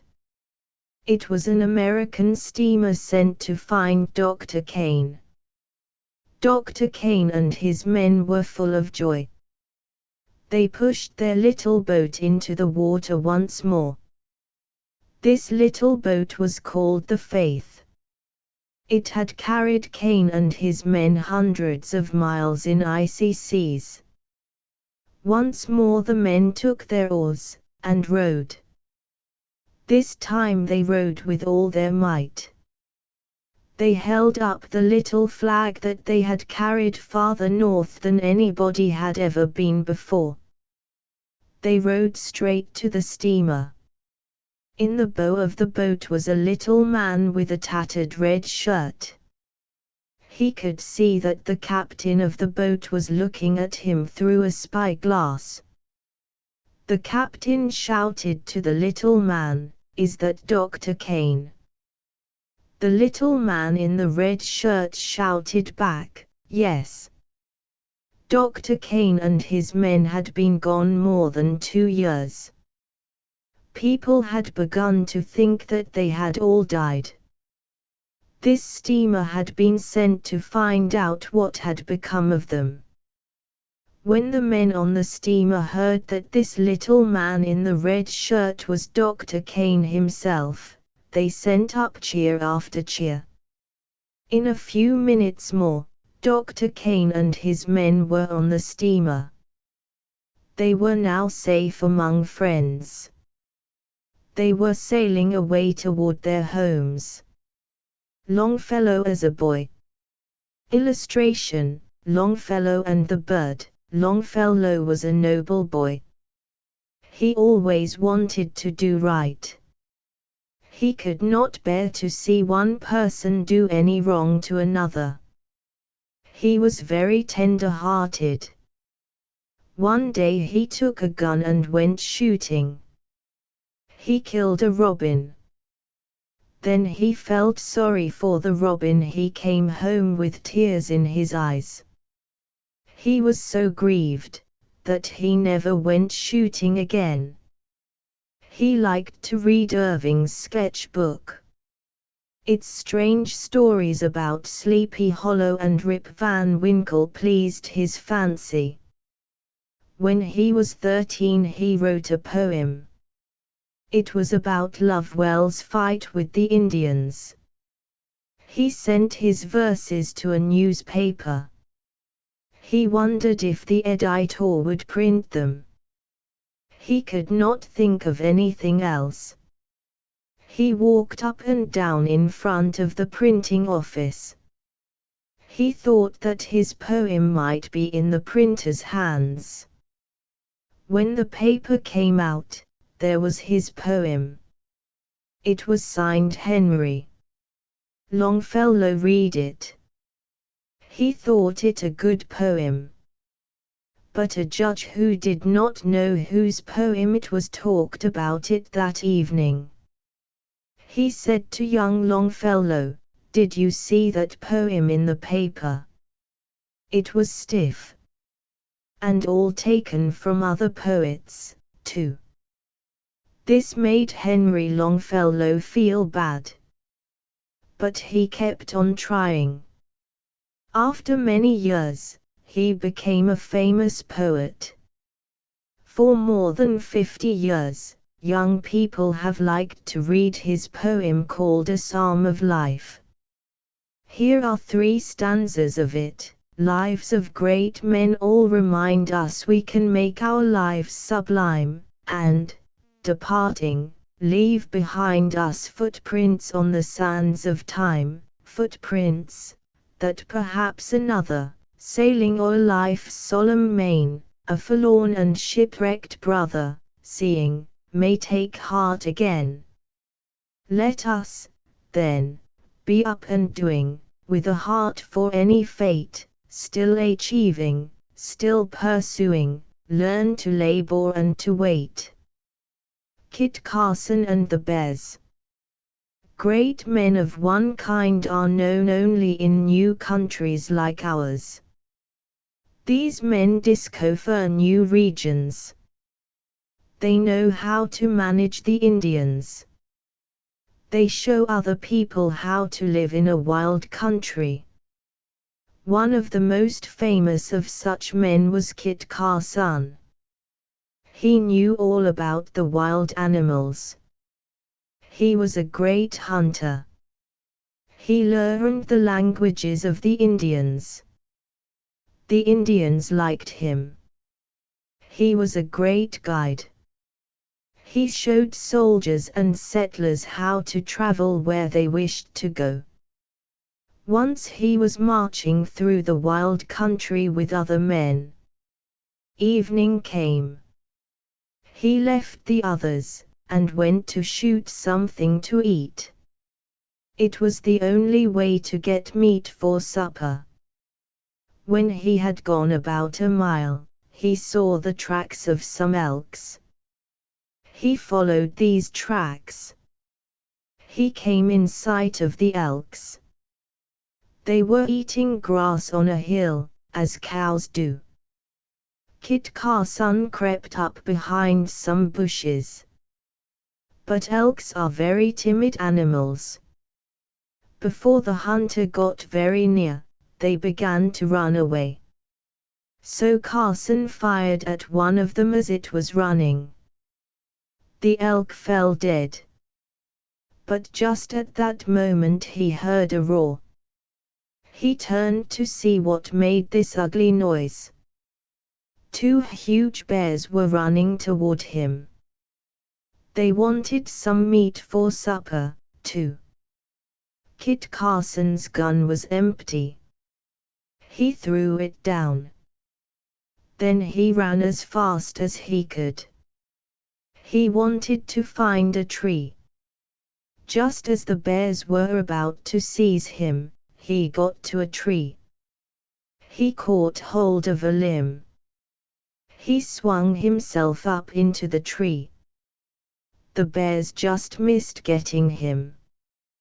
But bears know how to climb trees. Carson knew that they would soon be after him. He pulled out his knife, and began to cut off a limb. He wanted to make a club. A bear is much larger and stronger than a man. He cannot be killed with a club. But every bear has one tender spot.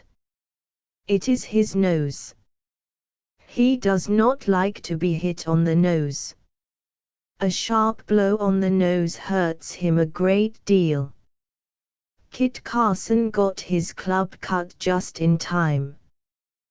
The bears were coming after him. Kit got up into the very top of the tree. He drew up his feet, and made himself as small as he could. When the bears came near, one of them reached for Kit. Whack! Went the stick on the end of his nose. The bear drew back, and whined with pain. First one bear tried to get him, and then the other. But whichever one tried, Kit was ready. The bear was sure to get his nose hurt. Illustration: the bears grew tired, and rested a while. But they kept up their screeching and roaring. When their noses felt better, they tried again. And then they tried again. But every time they came away with sore noses. At last they both tried at once. But Carson pounded faster than ever. One of the bears cried like a baby. The tears ran out of his eyes.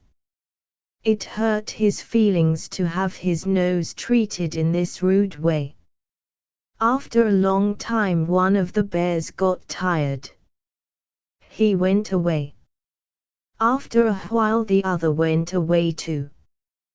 Kit Carson stayed in the tree a long time. Then he came down. The first thing he did was to get his gun. He loaded it. But the bears did not come back. They were too busy rubbing noses. Horace Greeley as a boy. Horace Greeley was the son of a poor farmer. He was always fond of books. He learned to read almost as soon as he could talk. He could read easy books when he was 3 years old. When he was 4, he could read any book that he could get. He went to an old-fashioned school. Twice a day all the children stood up to spell. They were in 2 classes. Little Horace was in the class with the grown-up young people. He was the best speller in the class. It was funny to see the little midget at the head of this class of older people. But he was only a little boy in his feelings. If he missed a word, he would cry. The one that spelled a word that he missed would have a right to take the head of the class. Sometimes when he missed, the big boys would not take the head. They did not like to make the little fellow cry. He was the pet of all the school. People in that day were fond of spelling. They used to hold meetings at night to spell. They called these spelling schools. At a spelling school 2 captains were picked out. These chose their spellers. Then they tried to see which side could beat the other at spelling. Little Horace was always chosen first. The side that got him got the best speller in the school. Sometimes the little fellow would go to sleep. When it came his turn to spell, somebody would wake him up. He would rub his eyes, and spell the word. He would spell it right, too. When he was 4 or 5 years old, he would lie under a tree, and read. He would lie there, and forget all about his dinner or his supper. He would not move until somebody stumbled over him or called him. People had not found out how to burn kerosene oil in lamps then. They used candles. But poor people like the Greeleys could not afford to burn many candles. Horace gathered pine knots to read by at night. Illustration: Greeley reading. He would light a pine knot, then he would throw it on top of the large log at the back of the fire. This would make a bright flickering light. Horace would lay all the books he wanted on the hearth. Then he would lie down by them. His head was toward the fire. His feet were drawn up out of the way. The first thing that he did was to study all his lessons for the next day. Then he would read other books. He never seemed to know when anybody came or went. He kept on with his reading. His father did not want him to read too late. He was afraid that he would hurt his eyes. And he wanted to have him get up early in the morning to help with the work. So when 9 o'clock came, he would call, "Horace, Horace, Horace." But it took many callings to rouse him. When he got to bed, he would say his lessons over to his brother. He would tell his brother what he had been reading. But his brother would fall asleep while Horace was talking. Horace liked to read better than he liked to work. But when he had a task to do, he did it faithfully. His brother would say, "Let us go fishing." But Horace would answer, "Let us get our work done first." Horace Greeley's father grew poorer and poorer. When Horace was 10 years old, his land was sold. The family were now very poor. They moved from New Hampshire. They settled in Vermont. They lived in a poor little cabin. Horace had to work hard like all the rest of the family. But he borrowed all the books he could get. Sometimes he walked 7 miles to borrow a book. A rich man who lived near the Greeleys used to lend books to Horace. Horace had grown tall. His hair was white. He was poorly dressed. He was a strange-looking boy. One day he went to the house of the rich man to borrow books. Someone said to the owner of the house, "Do you lend books to such a fellow as that?" But the gentleman said, "That boy will be a great man some day." This made all the company laugh. It seemed funny that anybody should think of this poor boy becoming a great man. But it came true. The poor white-headed boy came to be a great man. Horace Greeley learned all that he could learn in the country schools. When he was 13, one teacher said to his father, "Mr. Greeley, Horace knows more than I do. It is not of any use to send him to school anymore." Horace Greeley learning to print. Horace Greeley had always wanted to be a printer. He liked books and papers.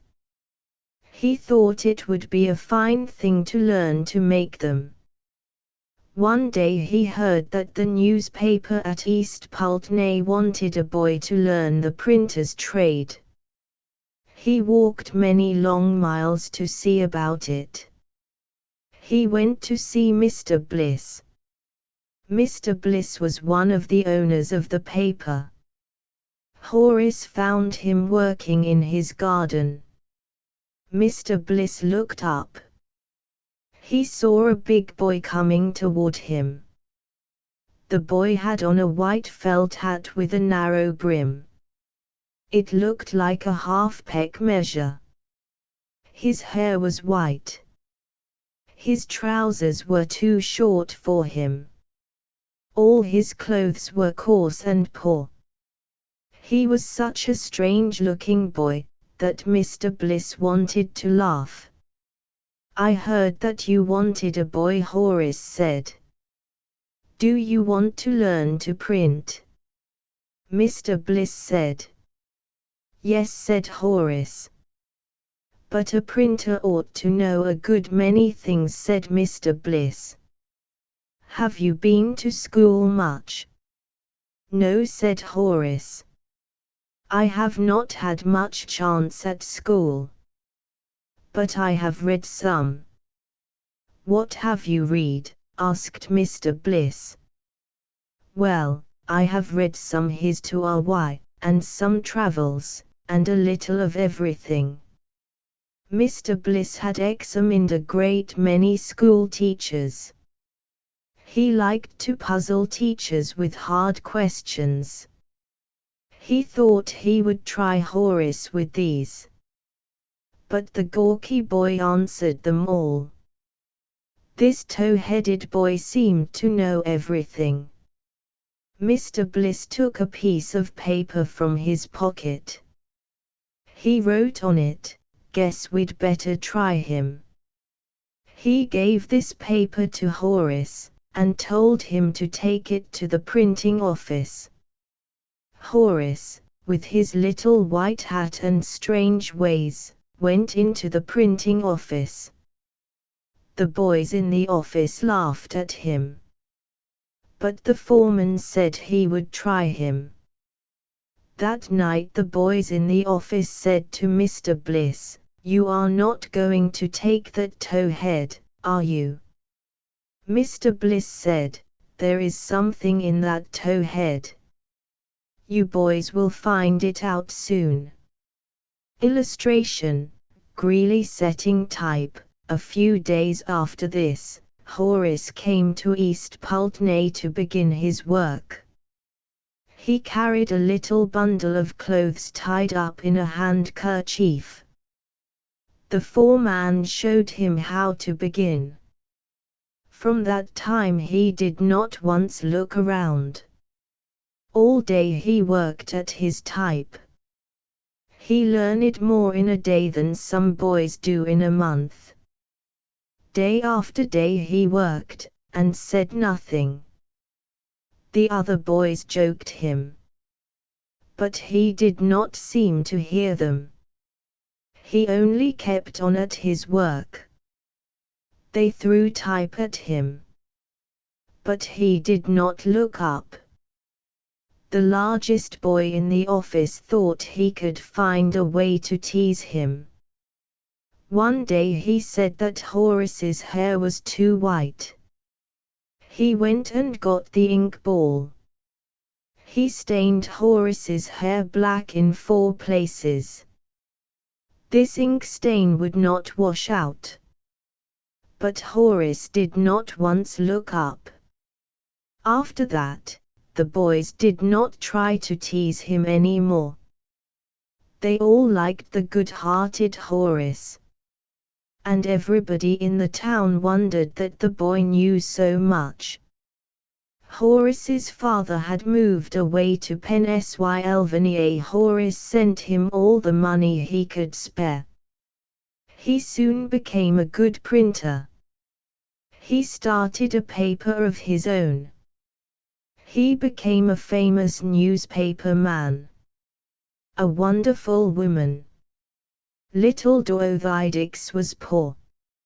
Her father did not know how to make a living. Her mother did not know how to bring up her children.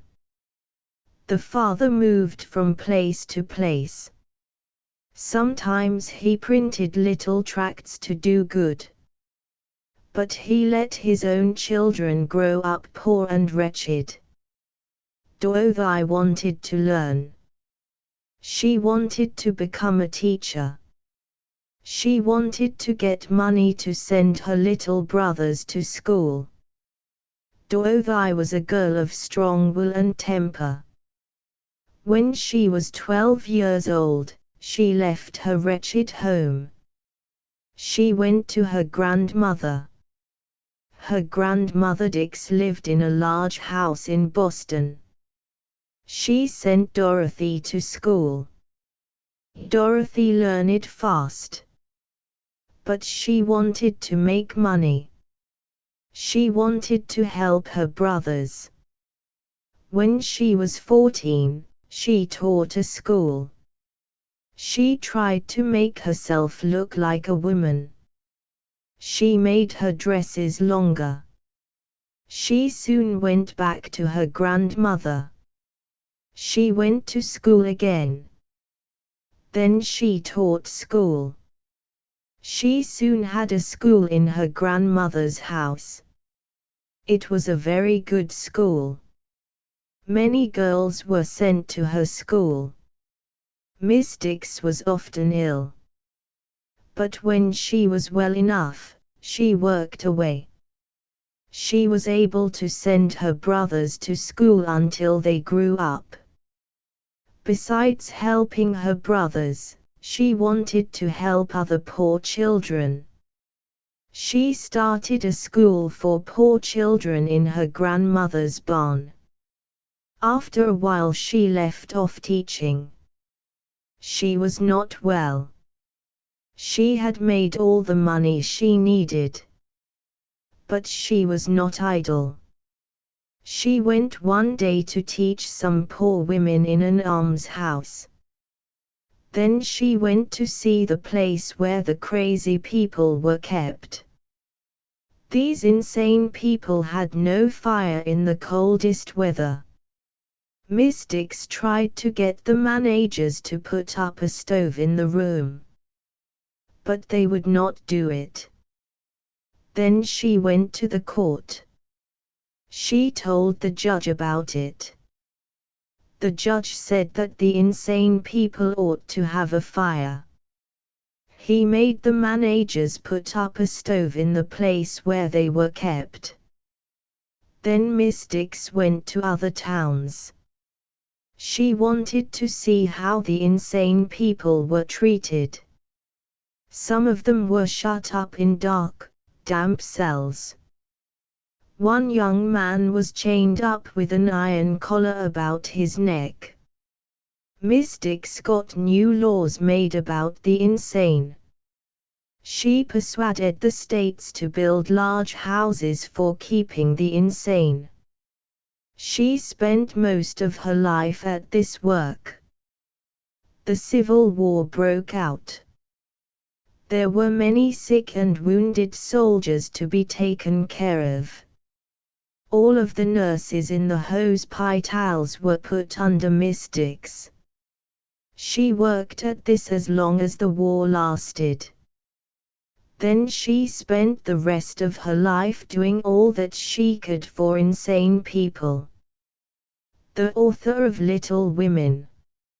Louisa Alcott was a wild little girl. When she was very little, she would run away from home. She liked to play with beggar children. One day she wandered so far away from her home, she could not find the way back again. It was growing dark.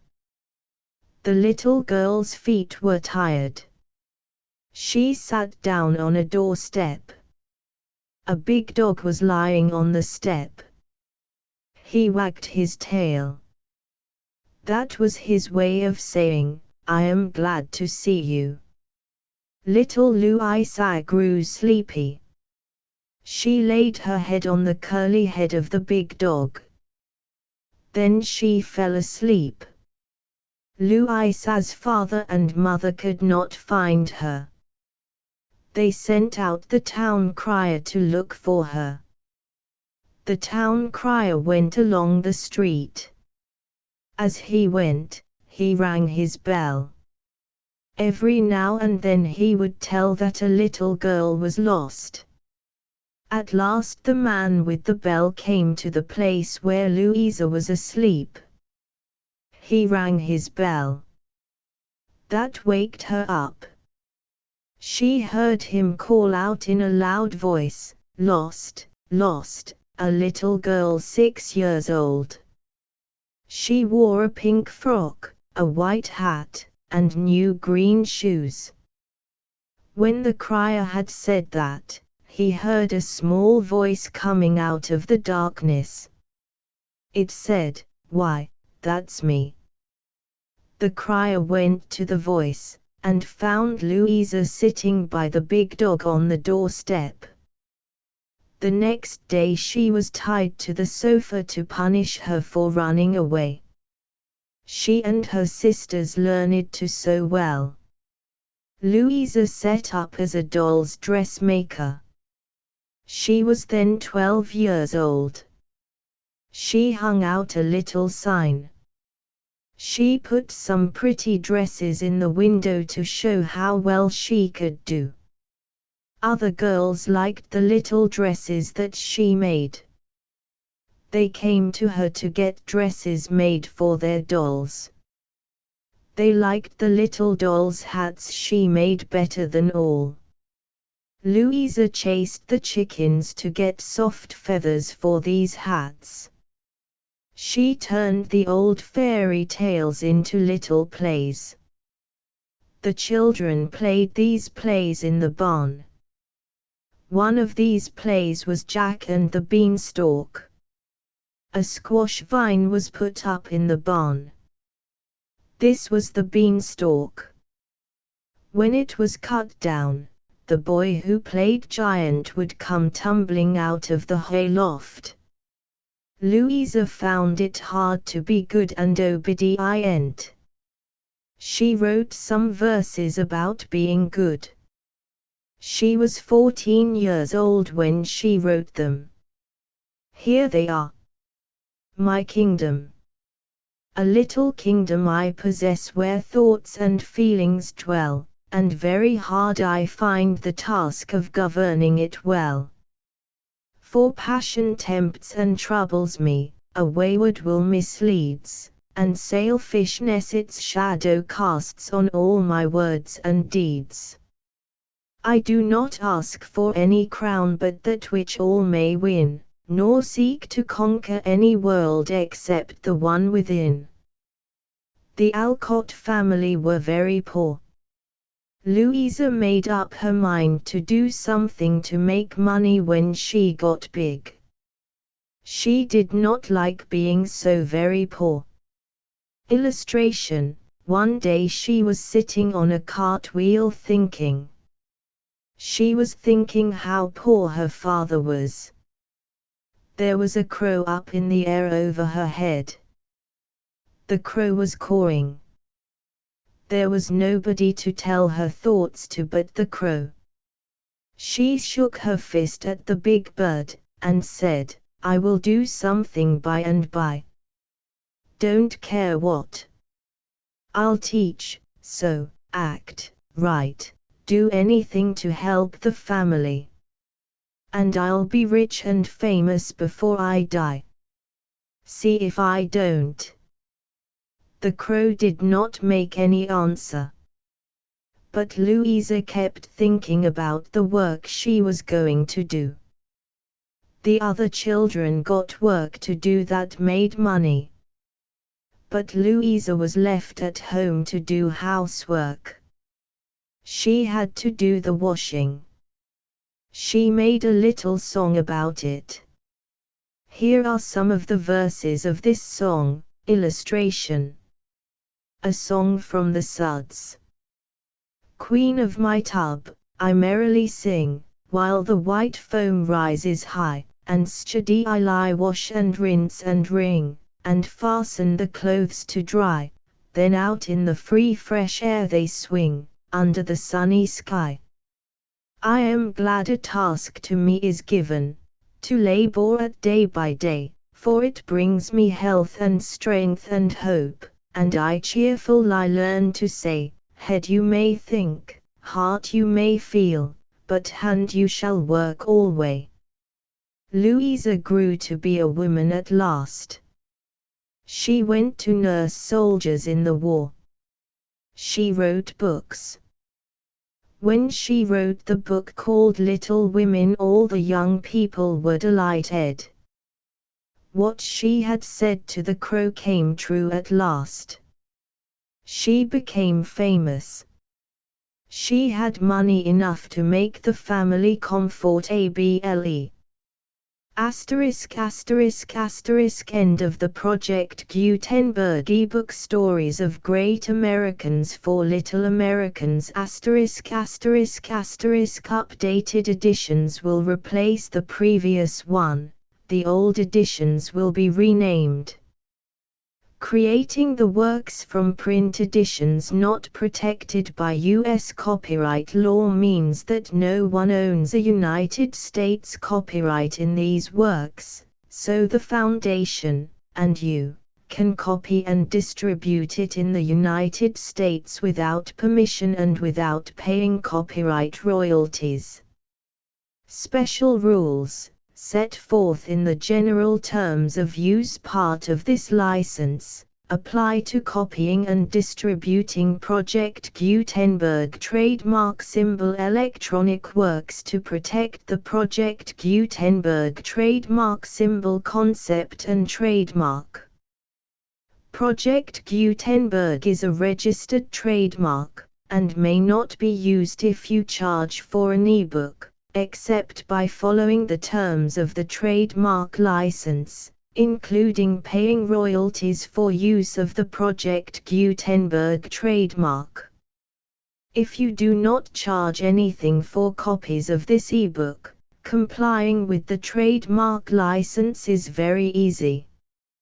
You may use this ebook for nearly any purpose, such as creation of derivative works, reports, performances and research. Project Gutenberg ebooks may be modified and printed and given away. You may do practically anything in the United States with ebooks not protected by U.S. copyright law. Redistribution is subject to the trademark license, especially commercial redistribution. Start. Full license. The full Project Gutenberg license. Please read this before you distribute or use this work to protect the Project Gutenberg trademark symbol mission of promoting the free distribution of electronic works. By using or distributing this work, or any other work associated in any way with the phrase Project Gutenberg, you agree to comply with all the terms of the full Project Gutenberg trademark symbol license available with this file or online at www.gutenberg.org/license. Section 1. General Terms of Use and Redistributing Project Gutenberg Trademark Symbol Electronic Works 1.0.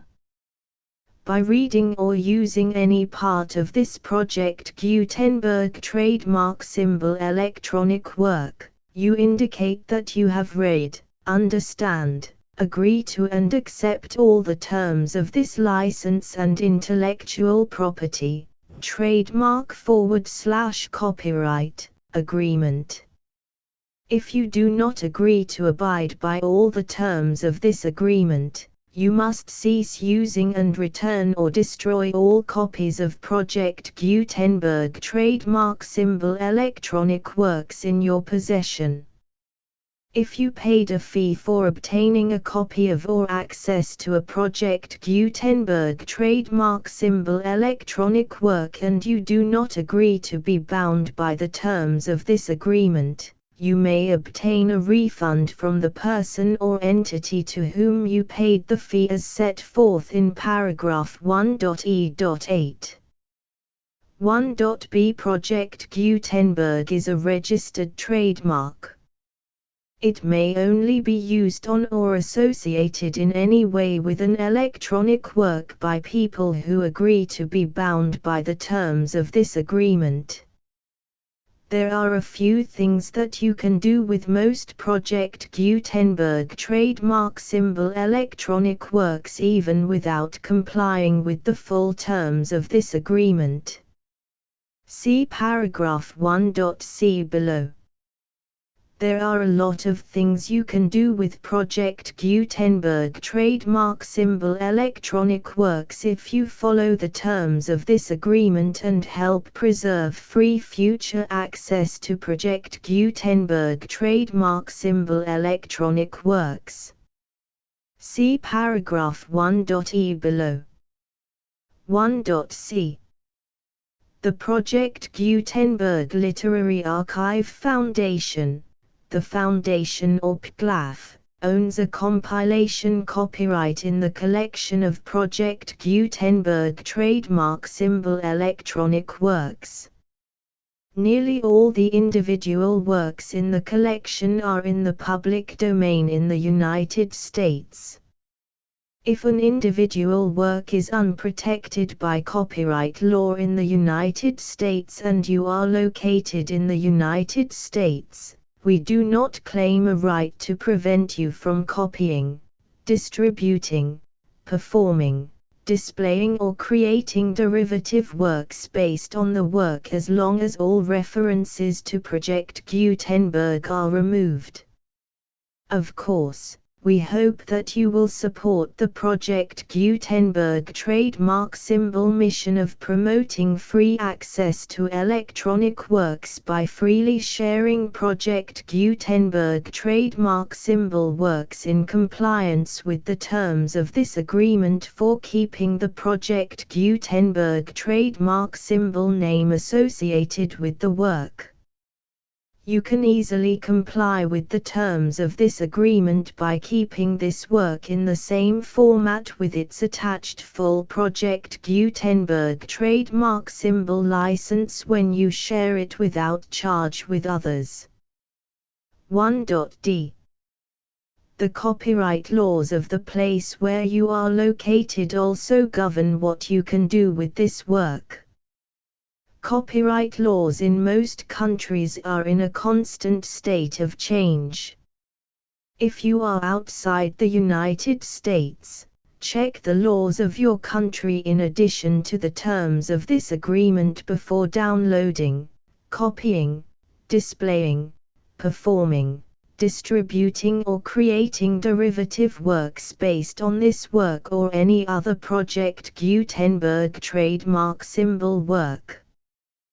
The Foundation makes no representations concerning the copyright status of any work in any country other than the United States. 1.e. Unless you have removed all references to Project Gutenberg. 1.e.1.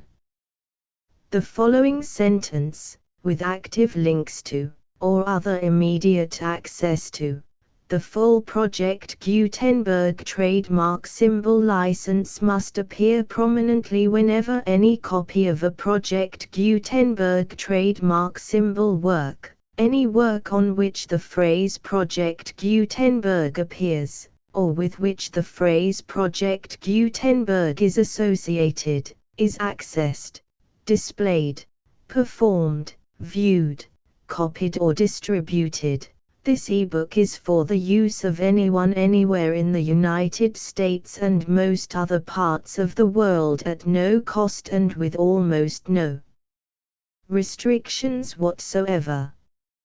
You may copy it, give it away or reuse it under the terms of the Project Gutenberg license included with this ebook or online at www.gutenberg.org. If you are not located in the United States, you will have to check the laws of the country where you are located before using this ebook. 1.e.2. If an individual Project Gutenberg trademark symbol electronic work is derived from texts not protected by U.S. copyright law, does not contain a notice indicating that it is posted with permission of the copyright holder, the work can be copied and distributed to anyone in the United States without paying any fees or charges. If you are redistributing or providing access to a work with the phrase Project Gutenberg associated with or appearing on the work, you must comply either with the requirements of paragraphs 1.e.1 through 1.e.7 or obtain permission for the use of the work and the Project Gutenberg trademark symbol trademark as set forth in paragraphs 1.e.8 or 1.e.9. 1.e.3. If an individual Project Gutenberg trademark symbol electronic work is posted with the permission of the copyright holder, your use and distribution must comply with both paragraphs 1.e.1 through 1.e.7 and any additional terms imposed by the copyright holder. Additional terms will be linked to the Project Gutenberg trademark symbol license for all works posted with the permission of the copyright holder found at the beginning of this work. 1.e.4. Do not unlink or detach or remove the full Project Gutenberg trademark symbol license terms from this work, or any files containing a part of this work or any other work associated with Project Gutenberg trademark symbol. 1.e.5. Do not copy, display, perform, distribute or redistribute this electronic work, or any part of this electronic work, without prominently displaying the sentence set forth in paragraph 1.e.1 with active links or immediate access to the full terms of the Project Gutenberg trademark symbol license. 1.e.6. You may convert to and distribute this work in any binary, compressed, marked up, non-proprietary or proprietary form, including any word processing or hypertext form. However, if you provide access to or distribute copies of a Project Gutenberg trademark symbol work in a format other than plain vanilla ASCII or other format used in the official version posted on the official Project Gutenberg trademark symbol website, www.gutenberg.org, you must, at no additional cost, fee or expense to the user, provide a copy, a means of exporting a copy, or a means of obtaining a copy upon request, of the work in its original plain vanilla ASCII or other form. Any alternate format must include the full Project Gutenberg trademark symbol license as specified in paragraph 1.e.1. 1.e.7. Do not charge a fee for access to, viewing, displaying, performing, copying or distributing any Project Gutenberg trademark symbol works unless you comply with paragraph 1.e.8 or 1.e.9.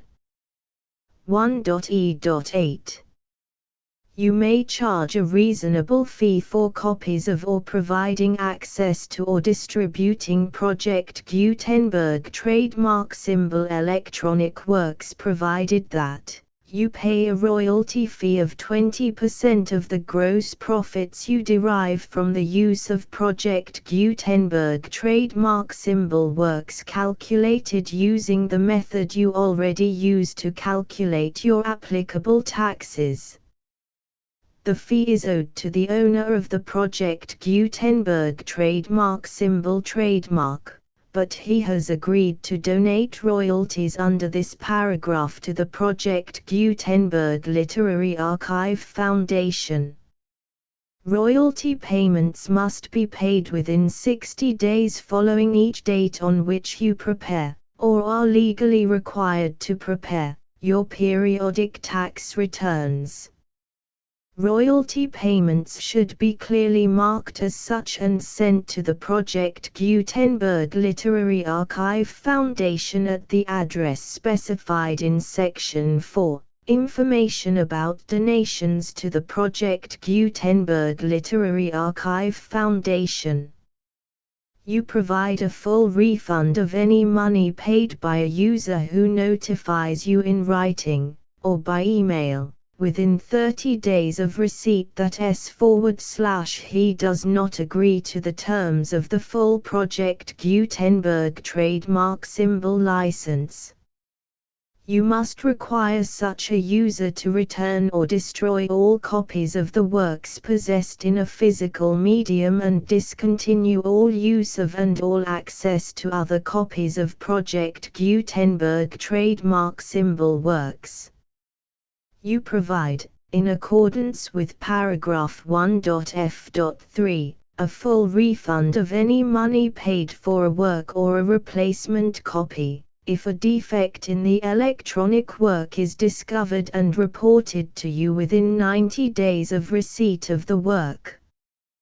You comply with all other terms of this agreement for free distribution of Project Gutenberg trademark symbol works. 1.e.9. If you wish to charge a fee or distribute a Project Gutenberg trademark symbol electronic work or group of works on different terms than are set forth in this agreement, you must obtain permission in writing from the Project Gutenberg Literary Archive Foundation, the manager of the Project Gutenberg trademark symbol trademark. Contact the Foundation as set forth in Section 3 below. 1.f1.f.1. Project Gutenberg volunteers and employees expend considerable effort to identify, do copyright research on, transcribe and proofread works not protected by U.S. copyright law in creating the Project Gutenberg trademark symbol collection.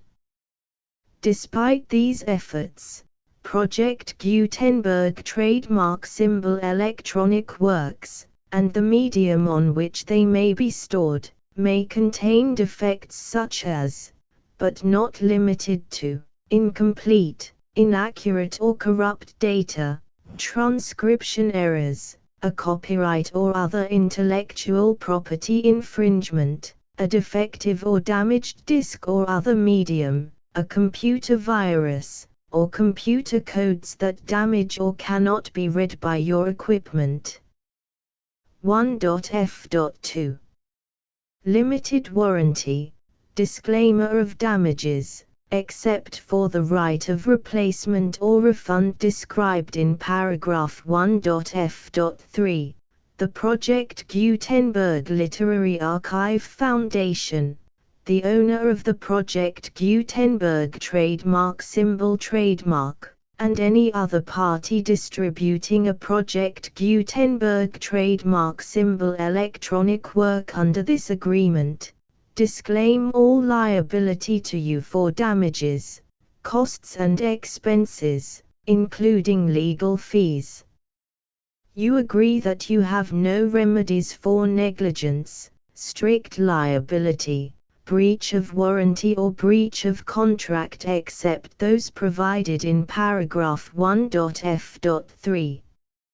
You agree that the Foundation, the trademark owner, and any distributor under this agreement will not be liable to you for actual, direct, indirect, consequential, punitive or incidental damages even if you give notice of the possibility of such damage. 1.f.3. Limited right of replacement or refund. If you discover a defect in this electronic work within 90 days of receiving it, you can receive a refund of the money, if any, you paid for it by sending a written explanation to the person you received the work from. If you received the work on a physical medium, You must return the medium with your written explanation. The person or entity that provided you with the defective work may elect to provide a replacement copy in lieu of a refund. If you received the work electronically, the person or entity providing it to you may choose to give you a second opportunity to receive the work electronically in lieu of a refund. If the second copy is also defective, you may demand a refund in writing without further opportunities to fix the problem. 1.f.4 Except for the limited right of replacement or refund set forth in paragraph 1.f.3, this work is provided to you as is, with no other warranties of any kind, express or implied, including but not limited to warranties of merchantability or fitness for any purpose. 1.f.5 Some states do not allow disclaimers of certain implied warranties or the exclusion or limitation of certain types of damages.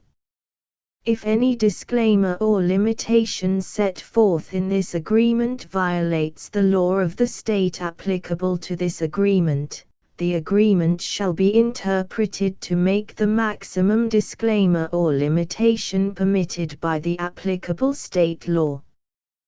The invalidity or unenforceability of any provision of this agreement shall not void the remaining provisions. 1.f.6 Indemnity. You agree to indemnify and hold the foundation, the trademark owner, any agent or employee of the foundation, anyone providing copies of Project Gutenberg trademark symbol electronic works in accordance with this agreement, and any volunteers associated with the production, promotion and distribution of Project Gutenberg trademark symbol electronic works, harmless from all liability, costs and expenses, including legal fees, that arise directly or indirectly from any of the following which you do or cause to occur. A. Distribution of this or any Project Gutenberg trademark symbol work.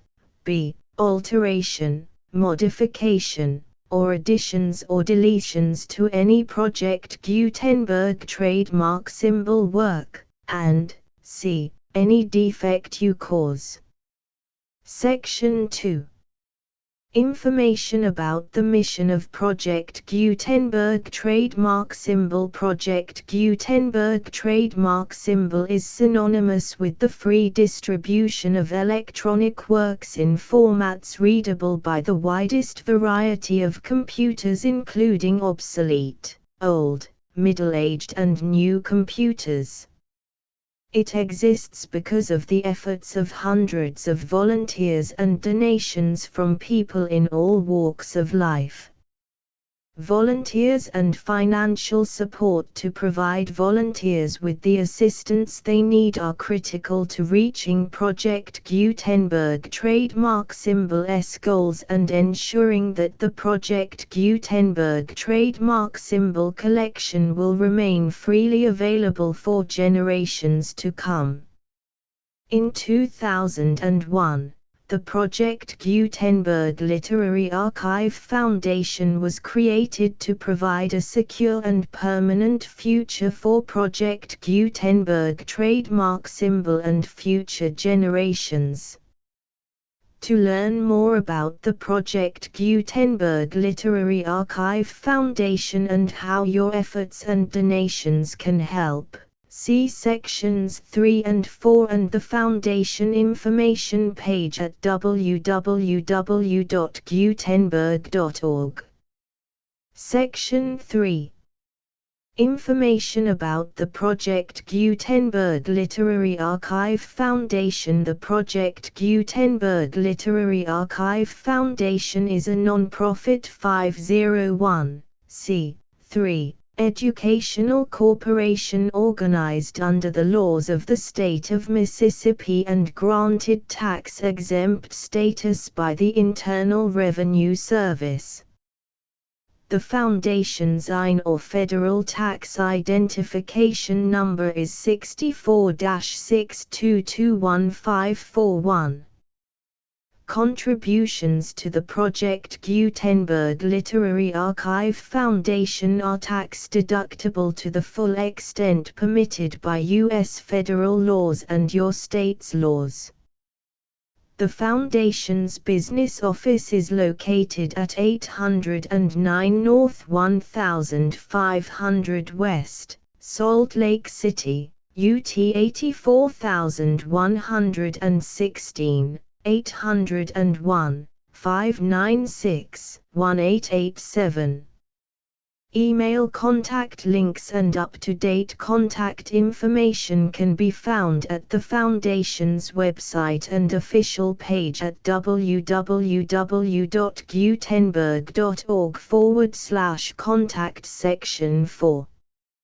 Information about donations to the Project Gutenberg Literary Archive Foundation. Project Gutenberg trademark symbol depends upon and cannot survive without widespread public support and donations to carry out its mission of increasing the number of public domain and licensed works that can be freely distributed in machine-readable form accessible by the widest array of equipment including outdated equipment.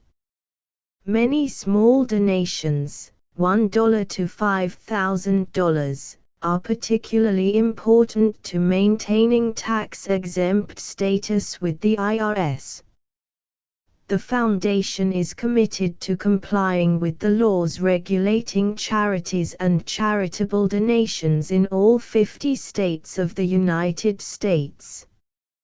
Compliance requirements are not uniform and it takes a considerable effort, much paperwork and many fees to meet and keep up with these requirements. We do not solicit donations in locations where we have not received written confirmation of compliance. To send donations or determine the status of compliance for any particular state, visit www.gutenberg.org/donate. While we cannot and do not solicit contributions from states where we have not met the solicitation requirements, we know of no prohibition against accepting unsolicited donations from donors in such states who approach us with offers to donate. International donations are gratefully accepted, but we cannot make any statements concerning tax treatment of donations received from outside the United States. U.S. laws alone swamp our small staff. Please check the Project Gutenberg web pages for current donation methods and addresses. Donations are accepted in a number of other ways including checks, online payments and credit card donations. To donate, please visit www.gutenberg.org/donate. Section 5. General information about Project Gutenberg trademark symbol electronic works. Professor Michael S. Hart was the originator of the Project Gutenberg trademark symbol concept of a library of electronic works that could be freely shared with anyone. For 40 years, he produced and distributed Project Gutenberg trademark symbol ebooks with only a loose network of volunteer support. Project Gutenberg trademark symbol ebooks are often created from several printed editions, all of which are confirmed as not protected by copyright in the U.S. unless a copyright notice is included. Thus, We do not necessarily keep ebooks in compliance with any particular paper edition. Most people start at our website, which has the main PG search facility, www.gutenberg.org.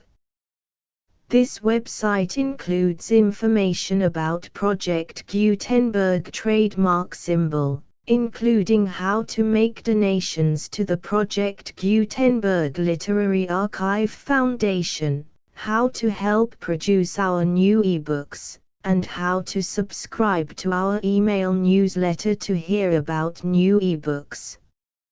Stories of Great Americans for Little Americans, 1895. Contents. Preface. Stories of Great Americans. Marquette in Iowa. Indian Pictures. William Penn and the Indians. One Little Bag of Rice. The story of a wise woman. Franklin, his own teacher. How Franklin found out things. Franklin asks the sunshine something. Franklin and the kite. Franklin's whistle. Too much for the whistle. John Stark and the Indians. A great good man. Putnam and the wolf. Washington and his hatchet. How Benny West learned to be a painter. Washington's Christmas gift. How Washington got out of a trap. Washington's last battle. Marion's Tower. Clark and his men. Daniel Boone and his grapevine swing. Daniel Boone's daughter and her friends. Decatur and the pirates. Stories about Jefferson. A long journey. Captain Clark's burning glass. Quicksilver Bob. The first steamboat. Washington Irving as a boy. Don't give up the ship. Grandfather's rhyme. The Star-Spangled Banner. How Audubon came to know about birds. Audubon in the wild woods. Hunting a panther. Some boys who became authors. Daniel Webster and his brother. Webster and the Poor Woman. The India Rubber Man. Dr. Kane in the Frozen Sea. A Dinner on the Ice. Dr. Kane gets out of the frozen sea. Longfellow as a boy. Kit Carson and the Bears. Horace Greeley as a boy. Horace Greeley learning to print. A Wonderful Woman. The author of Little Women. My Kingdom. A Song from the Suds. The full Project Gutenberg license.